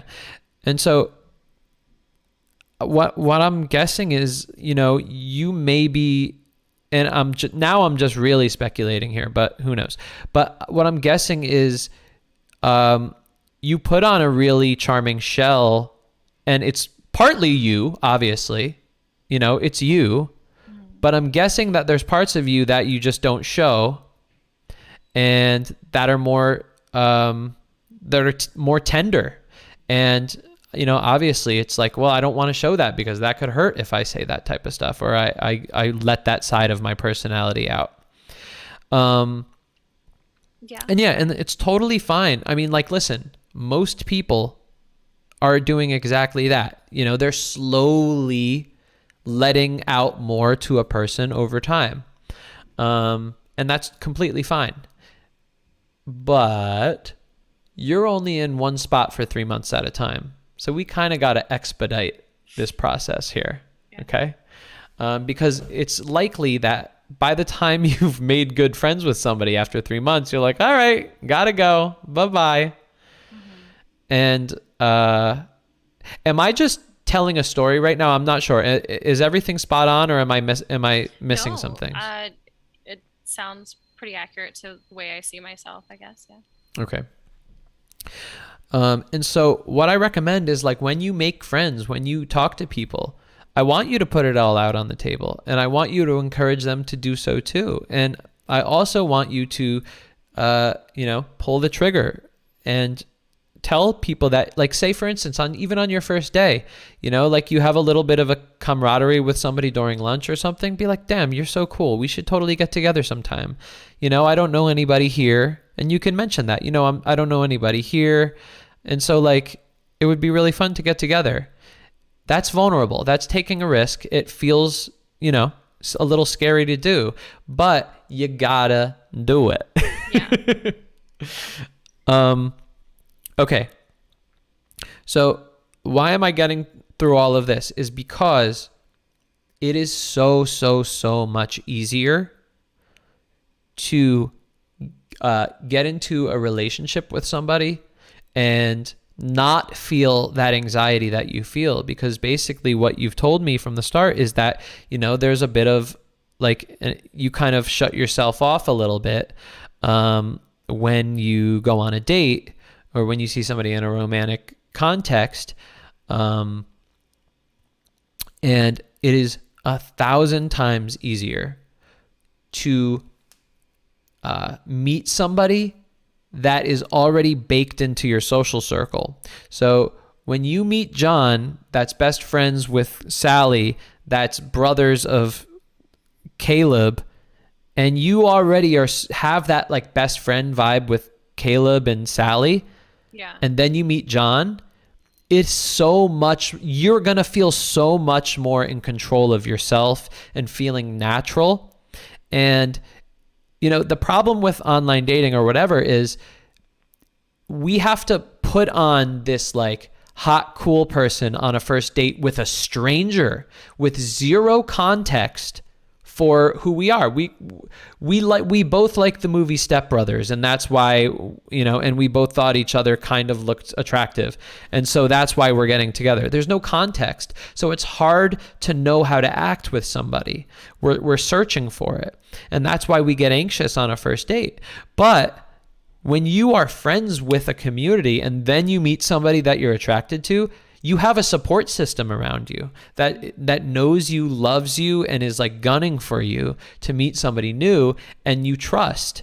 And so then when you meet those people, it's going to feel so much more at ease because you've already kind of warmed yourself up over the course of several months getting to know people. And the great thing is you have this amazing opportunity that you move every 3 months. So let's say the part of you that you don't really want to show to the world so quickly, say, and this will never happen, but say all of your worst fears do come true. Well, you're leaving in 3 months anyway, so it doesn't matter. You're going to meet completely new. You're starting fresh. You have a new slate anyway. Yeah. So, you could just say, I'm going to be gone anyway. So let me get vulnerable. Let me show my real side to people. Let me tell them that I like them, that I want to be friends with them, that I want to hang out with them. Okay. So, that's like a really big thing here that I want you to really start focusing on is really work being purposeful about embedding yourself into the communities that you move to and find yourself in, and getting vulnerable with them, encouraging them to get vulnerable with you. And, because like I said, when I meet people for the first time, I just get super real and vulnerable with them. I want to be best friends with people that I like, and I want to do it fast, and I want to cut through the bullshit because over the years, I have just kind of rammed into my brain, the people that don't like me are never going to like me, so fuck them, get them out of my way. And the people that like me, they're always going to love me. So bring them in as fast as possible. And what is my best way at filtering like that is to show my real self as hard as possible and encouraging them to do the same. They're either going to do one of two things, not like me or like me. And I'm looking, and I literally don't care about disappointing the people that don't like me because they were never going to like me. They never did like me. And the people that do like me, they're looking for me.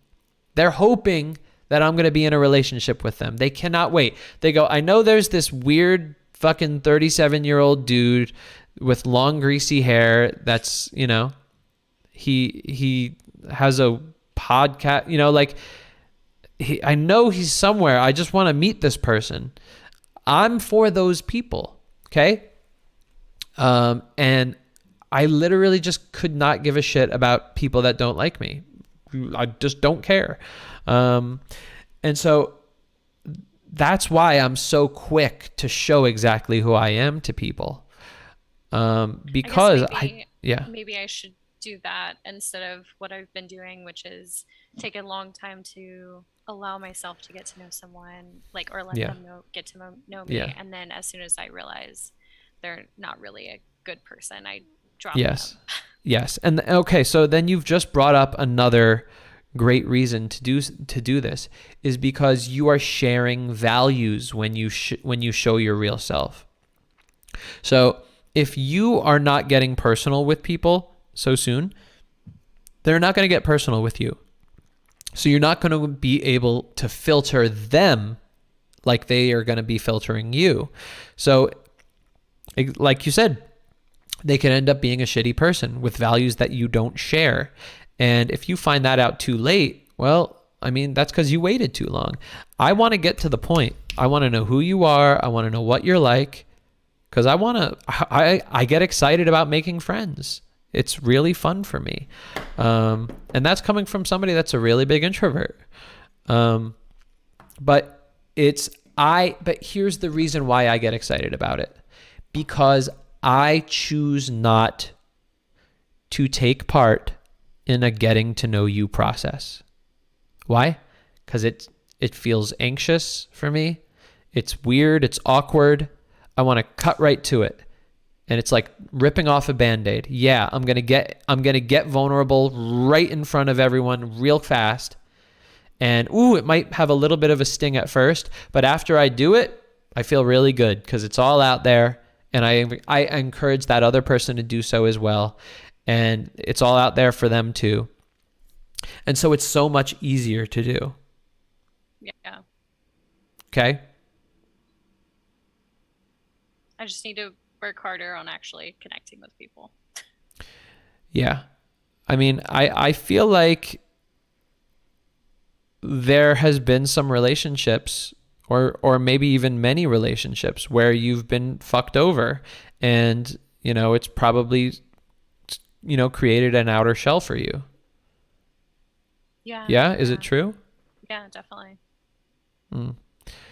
And yeah, I mean, listen, it's going to happen. And guess what? It's going to happen again. Yeah. Okay? That's life. But if you are able to figure out, you know, that's another thing that I've gotten very good at is like I'm able to smell the bullshit on people real quick. And it's only because I'm so real with them and then I ask them to do exactly the same. Oh, do you do the blah, blah, blah? Yeah, but why don't you blah, blah, blah, blah, blah, blah? I'm blah, blah, blah, blah, blah. And I'm listening and I'm really like, and that's why I make really strong eye contact because I'm watching people's facial expressions and their micro expressions. And if, you know, because I care, I want authentic, good people. And if I'm a lot of the times, you know, there's so many times where I'll meet somebody, I'm like, they're really cool, but something's off. I don't know what it is. Something's off with this person. And I just end up trusting my gut and just going, I'm going to move on. And so I only meet good people, you know?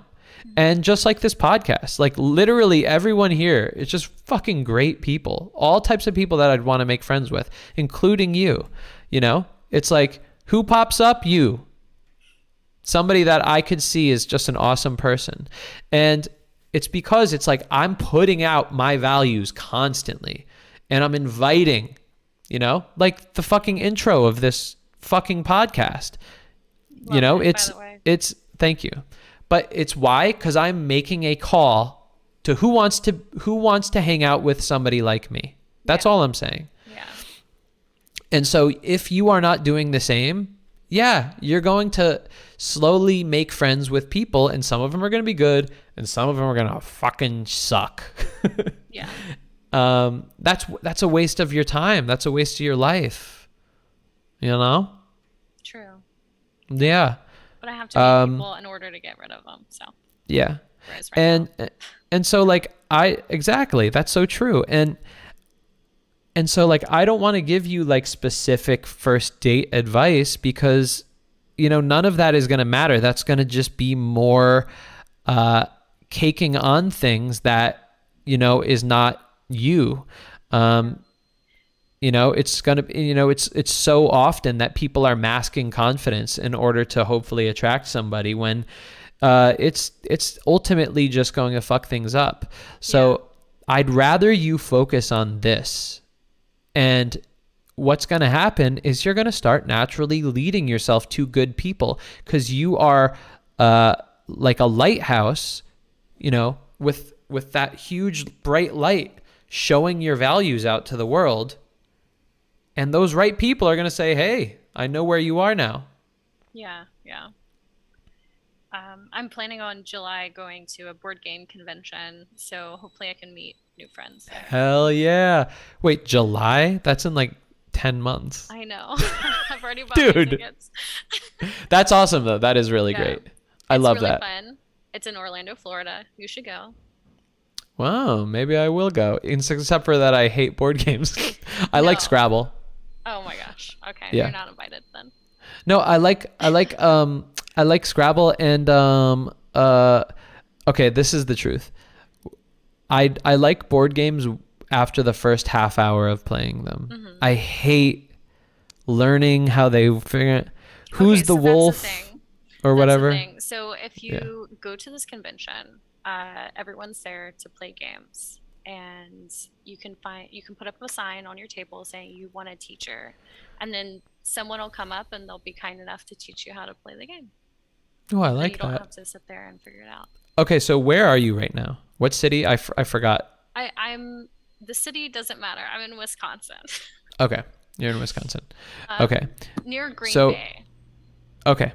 So basically all I'm trying to do is, why can't you find a board game meetup group in town? There's no reason why I can't. Probably Google it. Would that be fun for you to do? Yeah. Why don't you do that? Why don't you do that as soon as we get off this call? Yeah. I didn't bring any of my games with me, so they'll have You don't need to bring... It's not a potluck, what if they dude. Want to play a special game that I have and they don't have it? Buy it. Okay. Maybe I'll find some board game meetups they're everywhere. I mean, I've been to a bunch in LA and in New York. I mean, those are the biggest cities, but I'm sure the smaller places have them too. Everybody loves doing board game parties. Yeah. Maybe I should. Definitely. All right. That's your homework. Are you going to do that right after this call? Promise me. Yes. Yeah. Cool. So you're going to find one to join? Yes. In this area that I'm in. And now. what else are you going to do? Not like in July. Okay. The other not thing in July. I'm going to do is actually try to make friends by putting myself out there, saying my intentions, like if I like the person and I want to go out with them. Yeah. But it doesn't have to be in a romantic way, like friendship. No. Yeah. Yeah. I mean, it should always start in friendship. And through the friends, you're going to meet new friends. And then through those friends, you're going to find somebody you're attracted to and is attracted to you.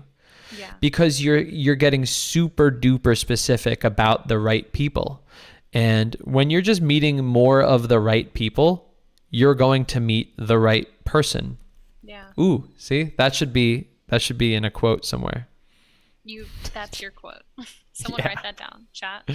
Yeah, that'll be in the new intro.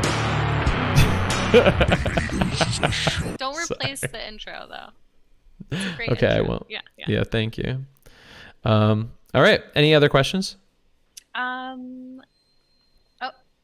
I see the intro. Oh, okay. That was Yeah, I have I just took it down. it's lag, really bad lag. Oh, it looks like Christoph left. I was going to see if you wanted to go on a mock date with him. If anybody wants to go on a mock date. My nickname is Lexi. Oh, Lexi. Yes. If anybody wants to go on a mock date with Lexi, speak now or forever hold your peas. Your peas. We have 30 people, 29 people in here. And but none so of them want to date me. Hey, listen, I can't even get people to ask me questions on this goddamn podcast Okay, sometimes. let me ask you another question. Okay. Let's see. I have a note, my OneNote open with things that I wanted to say, just in case I forgot because I was nervous. But I didn't form this question very well. Okay, that's okay. So I haven't explored my bisexuality, but I'm pretty sure I'm bisexual. Because I'm attracted to women. But I've never had like a date with someone who was a woman. I've only done other things with women. Nothing that's like the norm that I would expect to do with a man, you know? How do I approach that with... Sorry, go ahead. No, I'm sorry. You were gonna answer my question, so just keep going. Yeah, how do I approach this unexplored bisexuality with my new, like, I guess trying to go out there and meet new people and date? I would start that with online dating. Okay. So I think at first you'll feel more comfortable being discreet about it. Like, in other words, going on an actual date with a woman or whoever you want, and testing that out, seeing how that feels. And also, let's just even up the ante even more and make it really cute and say no sexy time on the first date with a woman that you go out with using online dating. Okay. And that, I think, might kind of test your ability to be romantic with them, aside from just having a sexual dynamic with them. Yeah. What do you think about that? I think that's a good idea. Yeah. Like, save it for the second date. Maybe just do like a kiss on the first date, right? Real cute. Okay. Yeah. And then, just testing that out. And then after that, I think you might start going, okay, because what it likely is, and I'm not bisexual, so I wouldn't know, but so this is not of my experience, but I'm going to, you asked me. So what I'm thinking is that once you've started to do that, you might be more clear on how you feel in that dynamic. When you do it more discreetly using online dating, but not coupled with immediate sex, because I think the sex is really fun probably, but it might confuse you to what, like, oh, well, is this romantic or is this just sexual in your head? And so just to say, like, I'm just going to keep it strictly romantic and not sexual yet until I feel stronger emotions for the person. That's just my advice, but yeah. I back when I did have Tinder, I did change it to for me to potentially connect with a woman, but it was too scary for me, so I did it. Yeah. Well, thank you for asking me. Yeah. And Lexi, thank you for getting so vulnerable with me here with now 30 people. 30 whole people? Damn. Yeah, there's 30 people here. So I'm just saying, like, but yeah, because we're talking about vulnerability and you got really vulnerable with me. So I really appreciate that. Yeah. Thank you for listening and answering questions. Of course. Yeah. Now it's 29 people. Oh, I'm getting bullied in the chat because of it. God. Yeah. Oh, we have somebody new. Oh, we have Ricky for a mock date. You want to go on a date with Ricky? Sure. Okay. But can you entertain the chat for a second? Because I have to pee again. I'm drinking 2 drinks. Look, 2 drinks. Are you diabetic? Maybe that's why you're peeing too much. No, it's because I'm drinking like 8 gallons of liquid all day. Yeah. All right. Entertain the chat while I go pee. Okay. Okay. Hi, chat. Oh, look on the actual stream so you can see their chat. Yes. I'll pull it up. I spelled my name with a Y, and I'll put it in the chat so you guys know what my screen name is. ANH on is actually how you pronounce my initials of my name. So now I have a stream. I'm taking over. Maybe I should kick him out of the Zoom call.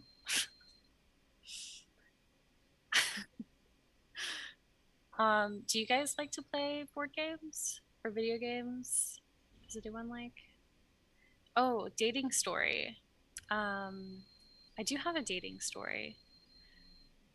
It was about this guy. His name was Cole. When I was in Idaho, was there for 9 months. I think I started talking about this in the beginning, but I was really nervous. We had clear expectations on both sides. We were just gonna have friends with benefits while I was there, and we liked each other a lot. And he seemed really into me, but I think we kind of didn't connect on a deeper level because we both didn't want to stop something that we really liked. When I left, and then he ghosted me, which is what I said to Anthony, but I didn't go further into it. Can you hear me, Anthony? No? Go ahead. Yeah, I'm just listening to you. Oh, okay. So why do I feel more nervous now that you're back? God, I make people feel nervous. That fucking sucks. All right, let's let Ricky in. I don't think Ricky will make you nervous. Hold on.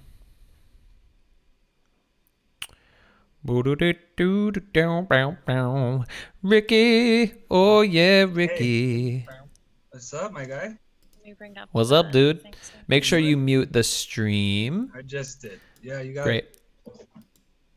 All right, hold on. I'm gonna bring you in. Hi. Nice to meet you. Hey, what's up, Lexi? How are you? I'm good. Hold on, guys. One second, guys, because I have to put it. Date.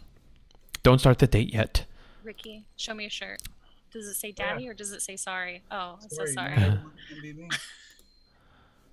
Okay. All right, you guys get right into it. I'm going on mute. Oh, okay. Bye-bye. Hey. Where do you live in the country? Yeah, I'm from California, West Side. Where are you from? Oh, I'm originally from Alabama. Oh, cool. Nice. How was that? It's not very cool. Ooh, why not? Yeah. It's country, but I'm from the Gulf Coast area, so vacation area where people go. So Oh, wow. beaches. But I like the mountains better. Oh, do you? Do you go hiking and all that? I do like to go hiking whenever I'm in an area that's hikeable. Like in Alabama, it's not hikeable. But the reason why I stayed in Idaho for 9 months was because it was so much fun to go hiking. Yeah. Oh, wow. Nice. Yeah. So where do you live now? Well, I'm a travel nurse, so I don't really live anywhere. Oh, you're a wanderer, huh? Yeah. Good. So I just pick a place and I go there. Oh, wow. Have you heard that song? I'm the wanderer and I go round and round and round. No, keep going. No, I'm done. That was it. Okay. Yeah. Well, that's cool. And I like your septum, by the way. It looks actually pretty interesting. Thanks. Yeah, I got it last year. Oh, cool. Did it hurt? It felt like, you know how if you get a dried booger in your nose and you pull it out and your nose hair gets pulled with it? That's what it felt like. Wow. Wow. But it looks cool. Hey, can't blame me. Yeah, I love it. So, where are you going to travel to next? Well, I just got to Wisconsin, Green Bay. I don't know if you like football, but apparently it's a big football area here. Oh, yeah. I knew Green Bay. Yeah, I'm not really a big football kind of guy. No. Neither am I. Yeah, I'm like, Oh. Yeah, go I'm ahead. I'm like into artsy stuff, so I like playing music, art, Cool. even sometimes like breakdancing. I do enjoy getting down. Yep. Pretty cool. You have an area over there where you can break dance or no? No, I just do it by myself like a loser. Just like, just Well, nice. can you do it there? I could, I mean, but I won't. Not right now. I'm But sure the chat would love to watch. I can't. No, no, it's top secret. No way. Oh, okay. Those you'll lose an eye watching me. I'm so good. Oh, Yeah. I'm playing. that's No, pretty cool. I don't think I've ever met someone who break dances. What? yeah, How do you say the term? yeah, breakdance. Yeah, I mean, I just get, I just like, I think it's cool. I mean, you get in good shape doing it too. So it's like a lot of core, So it's like it's fun. Zumba, but Yeah, it's cool. I mean, it is what it is, But how about you? Do you dance or anything, or? um, do I don't do a particular dance. I'll go to a dance club though. Yeah. Oh, nice. I don't know if I could break dance. What kind of music do you listen to? Anything. Oh, wow. Okay. Um, I You listen I I don't like country. Don't. I was gonna ask you that. I was like, do you like country? No. No. Oh, I cool. hate country.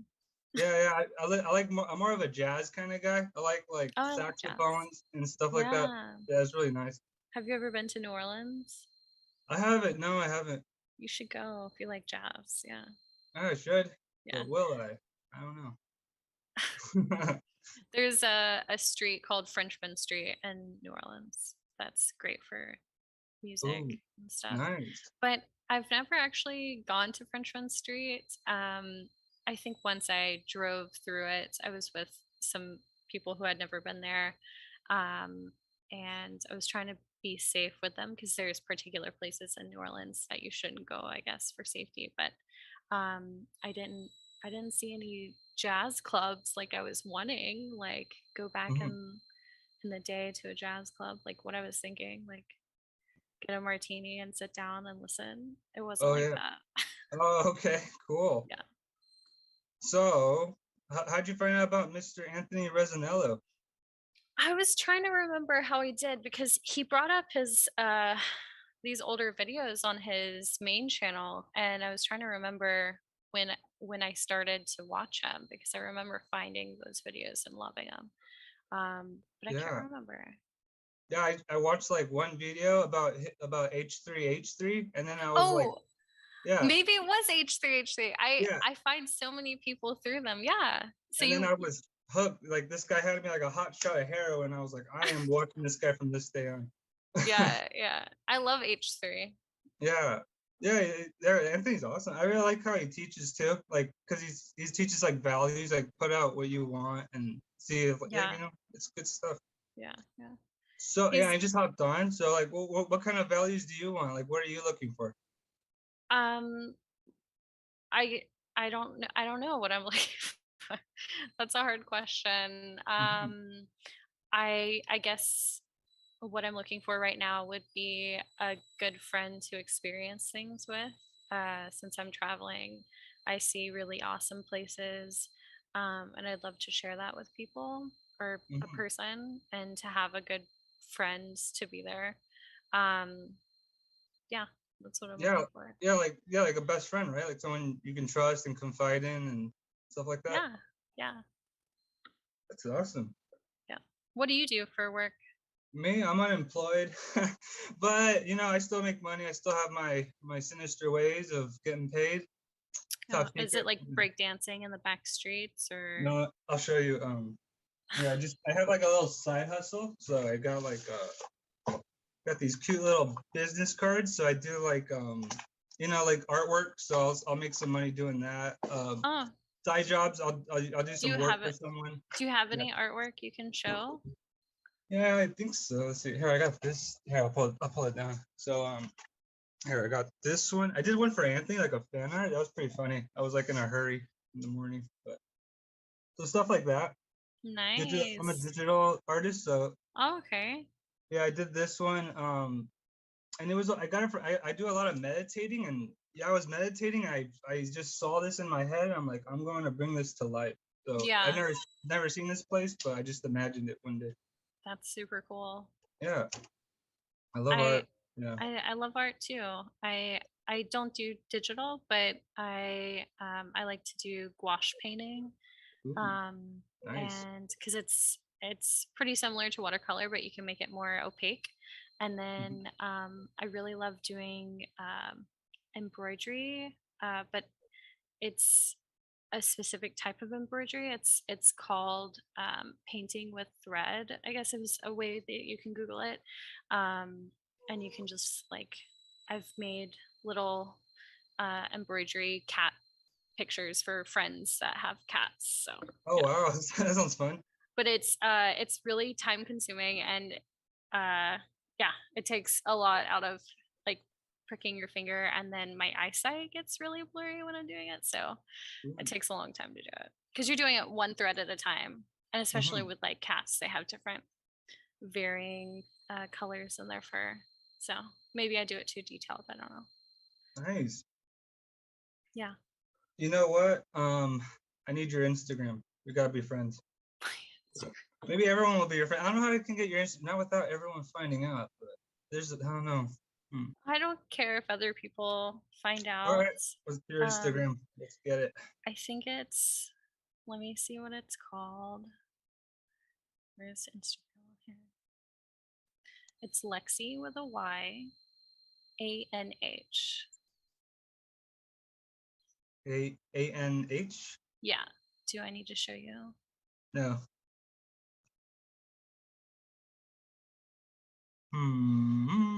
Okay, Lexi with a Y, NAH. ANH. Let me just show you so it's I easier. think I got it. It says like, no, wait. No. Okay.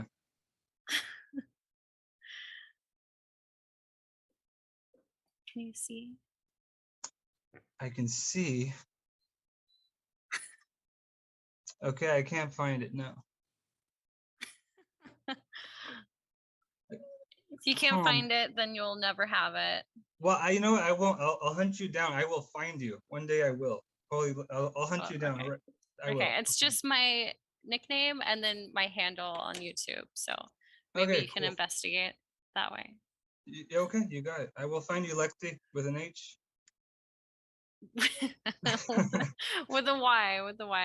Oh, that's probably why I missed. Okay, Lexi Yeah. with a Y. And then it's my initials, ANH. And okay, I will. After this, I will find you, and then we will be friends. Okay. Yeah. Cool. All right. Okay. All right. Anyway, so do we stop here, or I don't know. What do we do, Anthony?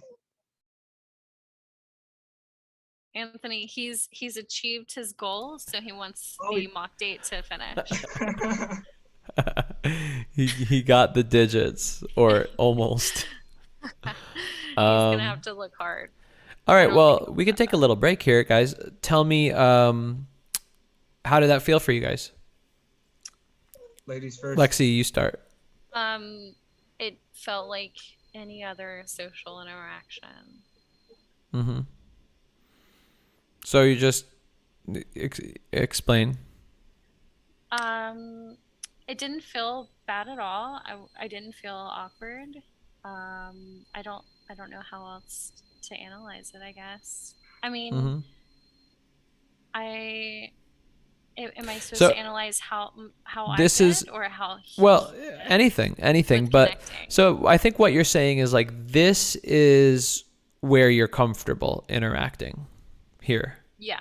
In that way, right there. Yeah. Got it. Okay.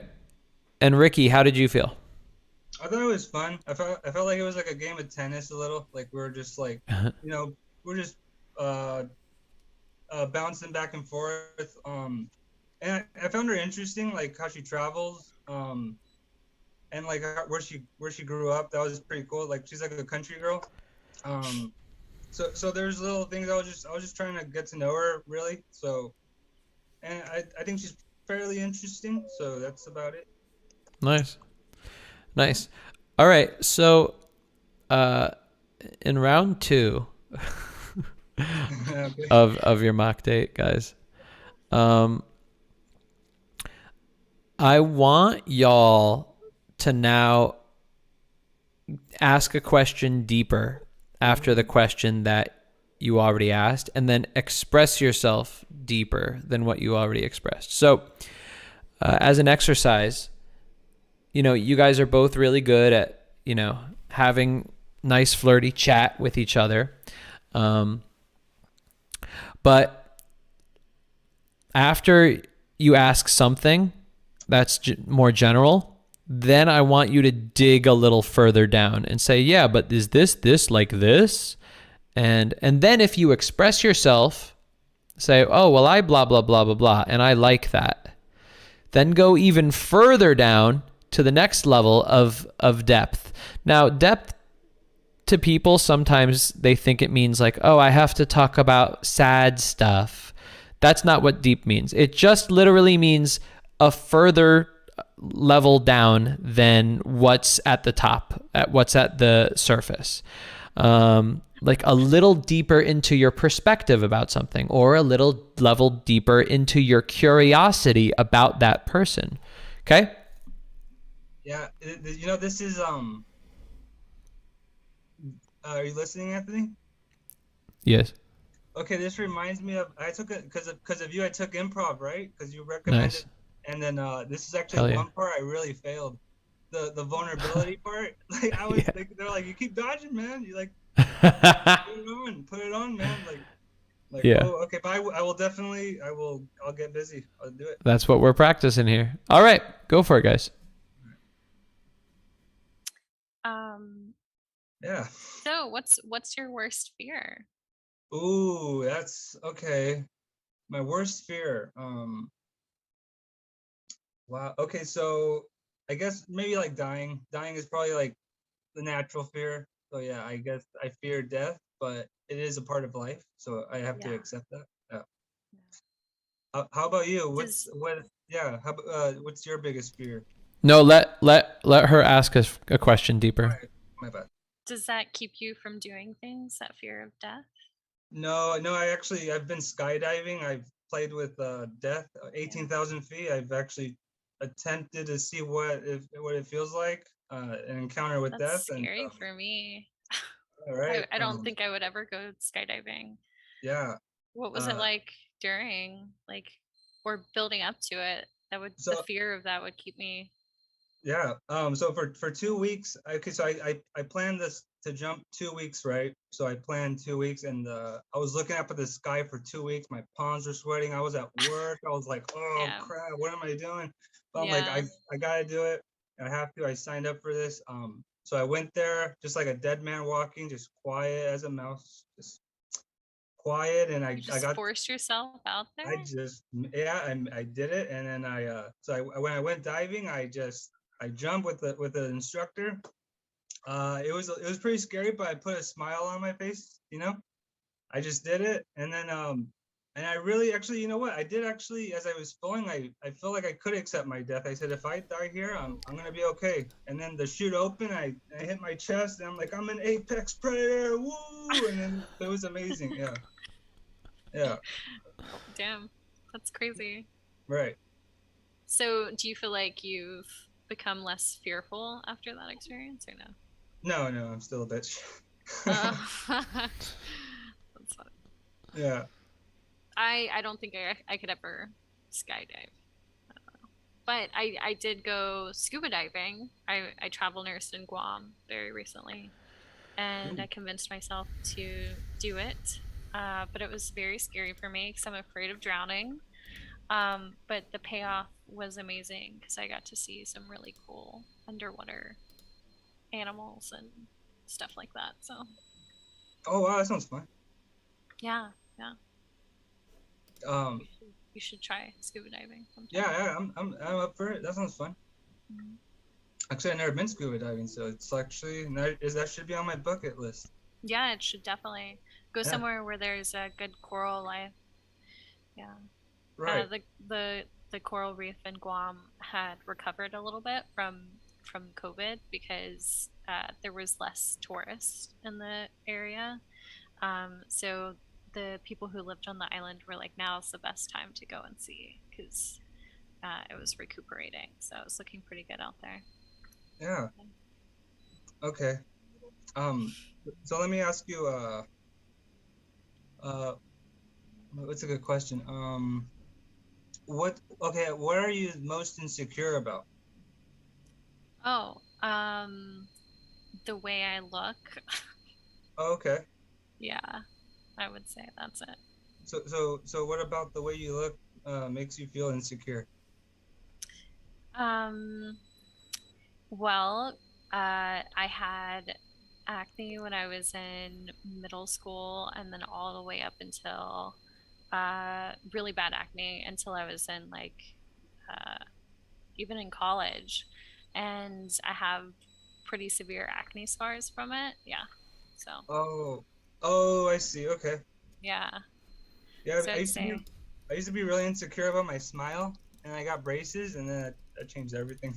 yeah, yeah. Sorry, hon. My dog's bugging me. I pull her out right here. Ah, hi puppy. Yeah, she's actually old. She's actually 13. Oh. Wow, Is it a Chihuahua? she's awesome. What kind of dog? Chihuahua? Applehead? Huh? She's an applehead. An applehead? Yeah. Is that a dog, or is that her name? That's the breed of Chihuahua. There's a deer head and an applehead. Yeah, yeah. Oh, I didn't know that. Yeah, she's a keeper. Oh, that's sweet. Yeah. So, any other insecurities you have? Yeah. I've gained weight since I've been out of high school, and it sucks. Oh, wow. I used to be really skinny and hot, and I didn't realize it, and now I'm fat. Oh, no, don't even look at it that way. Just think of more cushion for the pushing. No. Okay. No, me too. Yeah, I put on yeah. I put on weight too, but it's like, it comes and it goes. It's Yeah. yeah. Yeah. So do you have any questions for me? How old are you? Yeah. How old do I look first? How about that? I don't know. You're like in your 30s, late 30s. No. Okay. So it looks that way, but okay. I'm only 31. I got gray though, silver fox Yeah. here. Yeah, I'm here. that's awesome. Gray hair for the win. Gray hair is great. That's right. Salt and pepper never hurt nobody. Yeah. Yeah. Okay, so yeah, how about you? How old are you? I'm 28. Oh, okay, cool. Yeah. 28. Yeah. Are you ready to hit dirty 30? Sure. I don't know what's gonna change. Maybe my eyesight will be worse. I'll be closer to death, closer to whenever I do have children, to have geriatric pregnancy, which is worrisome, but maybe I'll get pregnant before 35. Oh, how many kids do you want? I don't know. Depends on who I have kids with. Oh, good point. Yeah. Yeah, kids are great, right? But yeah. Sure. Yeah, kids. I kind of consider my dogs kids. I got like 3 of them, but I mean they're work, but I love them. That's true. I mean, kids are awesome. I guess. You don't want kids? No, I'm actually for having kids one day, but also like you said, with the right person. So there is that. I'm not against having kids, but it has to be with like a right person. Yeah. Yeah. Yeah. Because I have a friend who he's with the wrong person. He's having a kid with her, and he's like, I can't stand her. I'm like, well, that Shouldn't sucks. have. Never mind. I won't demonetize the. Right. Yeah. But I mean, he's happy he's gonna be a dad. He's happy, but I just think he's with the wrong person, right? And like he says, he's with the wrong person. It's just that's hard. I mean, they're gonna probably, have to work it out, counseling, stuff like that. But Or they could not work it out and still be good parents. Yeah. that's true. They could be co-parents. Yeah. Yeah. Yeah, but yeah, and also I think like having kids, yeah, you need to be like financially ready too. Like you need to like have your eggs in a basket ready to go. So I think there's a lot to it. But I think that like as for being human, you know, like that is probably one of the most joyous feelings you can have, like to be like a parent. You know, you're a human need. Yeah. Yeah. Definitely. All right, guys, let's take a break there. Cool. All right. First off, I wanna congratulate you guys for doing this because, like I always say, I would probably be nervous as fuck going on a live stream and going on a random date with a stranger. It's like take an online date and then like double the awkwardness. So that's how I would feel. I would be like, oh my God, what is happening right now? So I just want to give you seal claps, and everyone in the chat, give them some love. So Ricky, how did you feel? Yeah, actually, I felt like we like I got to know even more about her, like her insecurities and stuff like that, and even like her goals to be like a parent one day and stuff like that. So I feel like I feel like I got to know her even more now. Yeah. And what did you like most about her? You know, she's like, she seems fun. Like I like, she's cute. She's like has a cute persona. I like her voice. I like her glasses. Like they look good.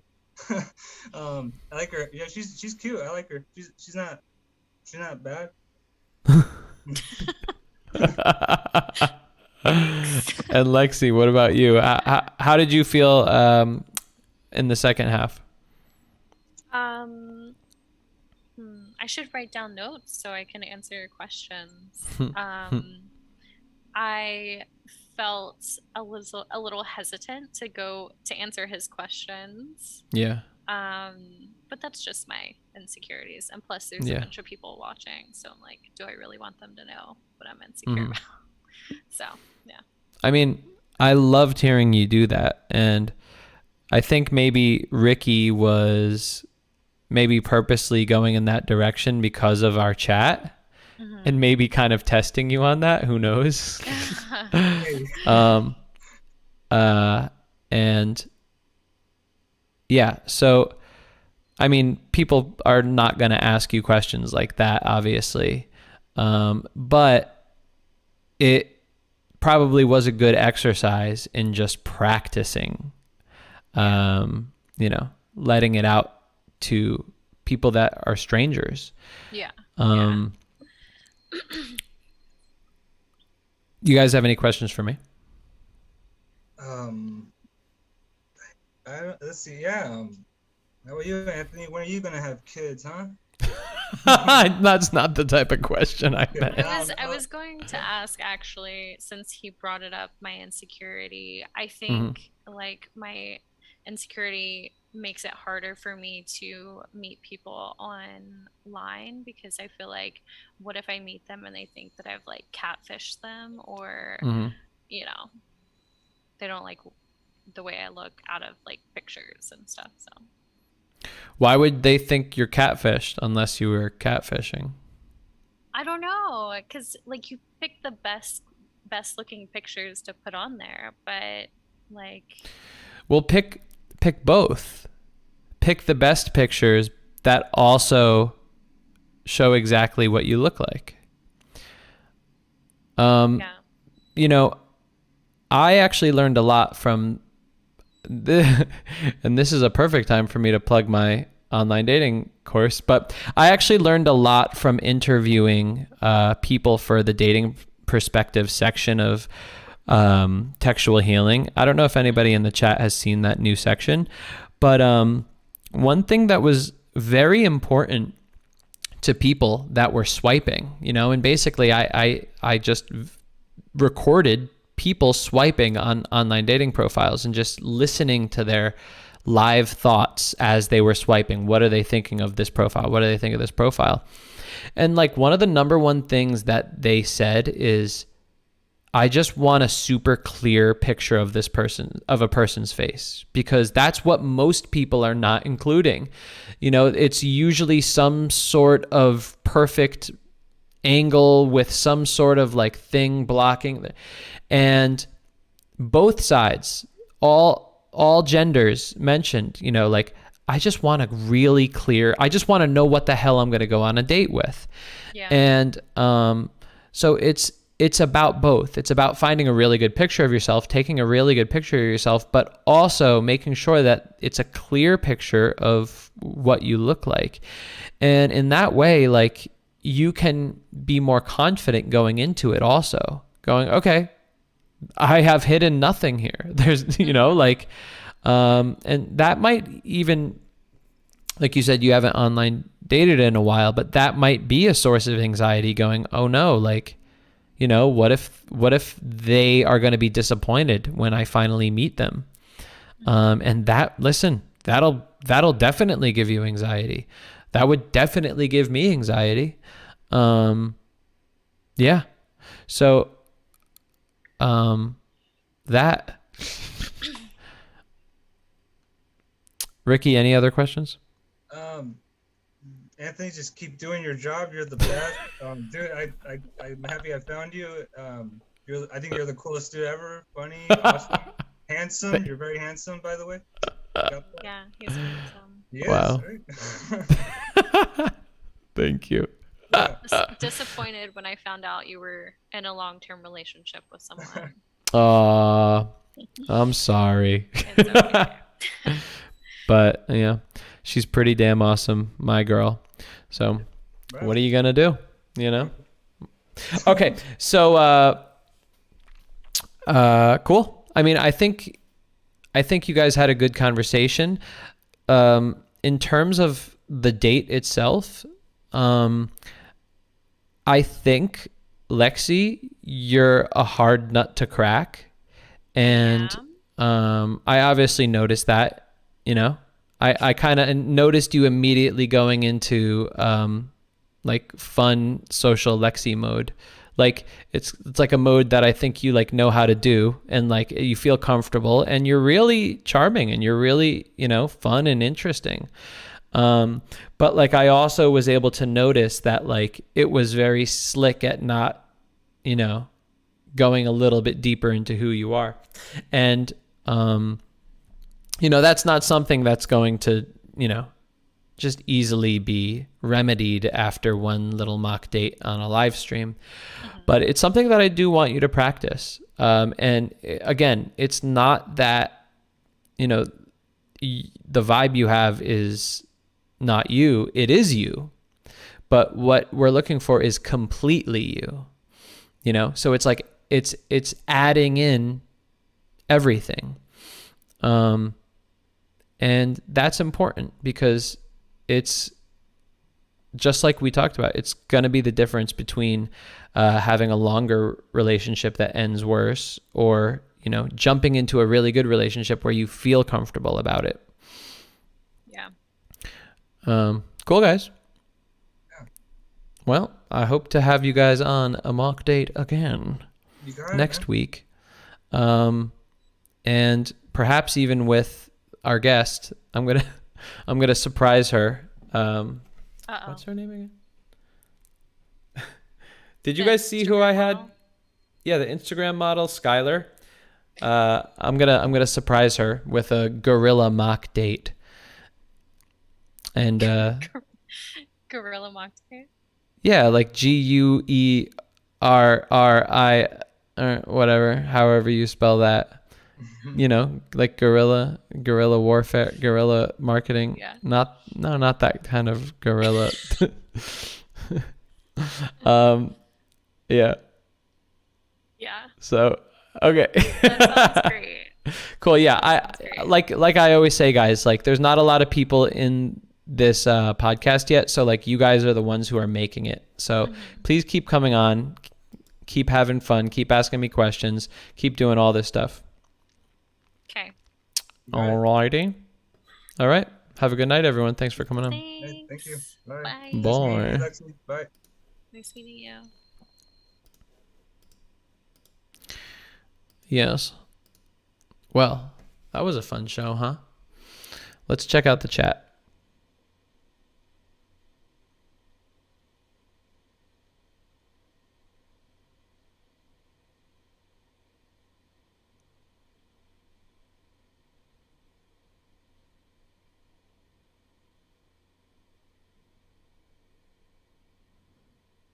Yeah, that's how to spell gorilla, Alexis. Ambush mock date. That's what it is, Dan's.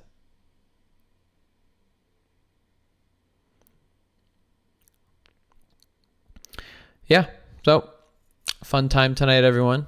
I want to thank you for coming. Hopefully we'll have more people on the Zoom next week. I don't know what else to say, you know? I want to thank you guys for watching the new format of First Date that I'm working on. Yeah, I don't know. Thank you. Thank you. I will see you on Tuesday with Skylar, the Instagram model. And that's about it. Oh, if you haven't seen my Kristen Stewart classic charm yet, who here has seen the Kristen Stewart classic charm? Who hasn't? I think it's pretty good. Worked my butt off on it last week. It's out on my main channel.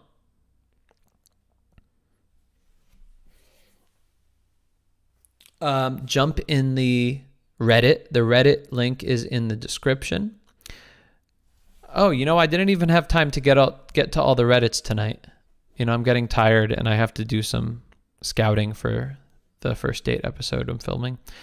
But there's a ton of Reddits. Dan's is definitely one that has been posting in Reddit. And I'm pretty sure Kat has been posting in the Reddit too. You guys are keeping the Reddit alive.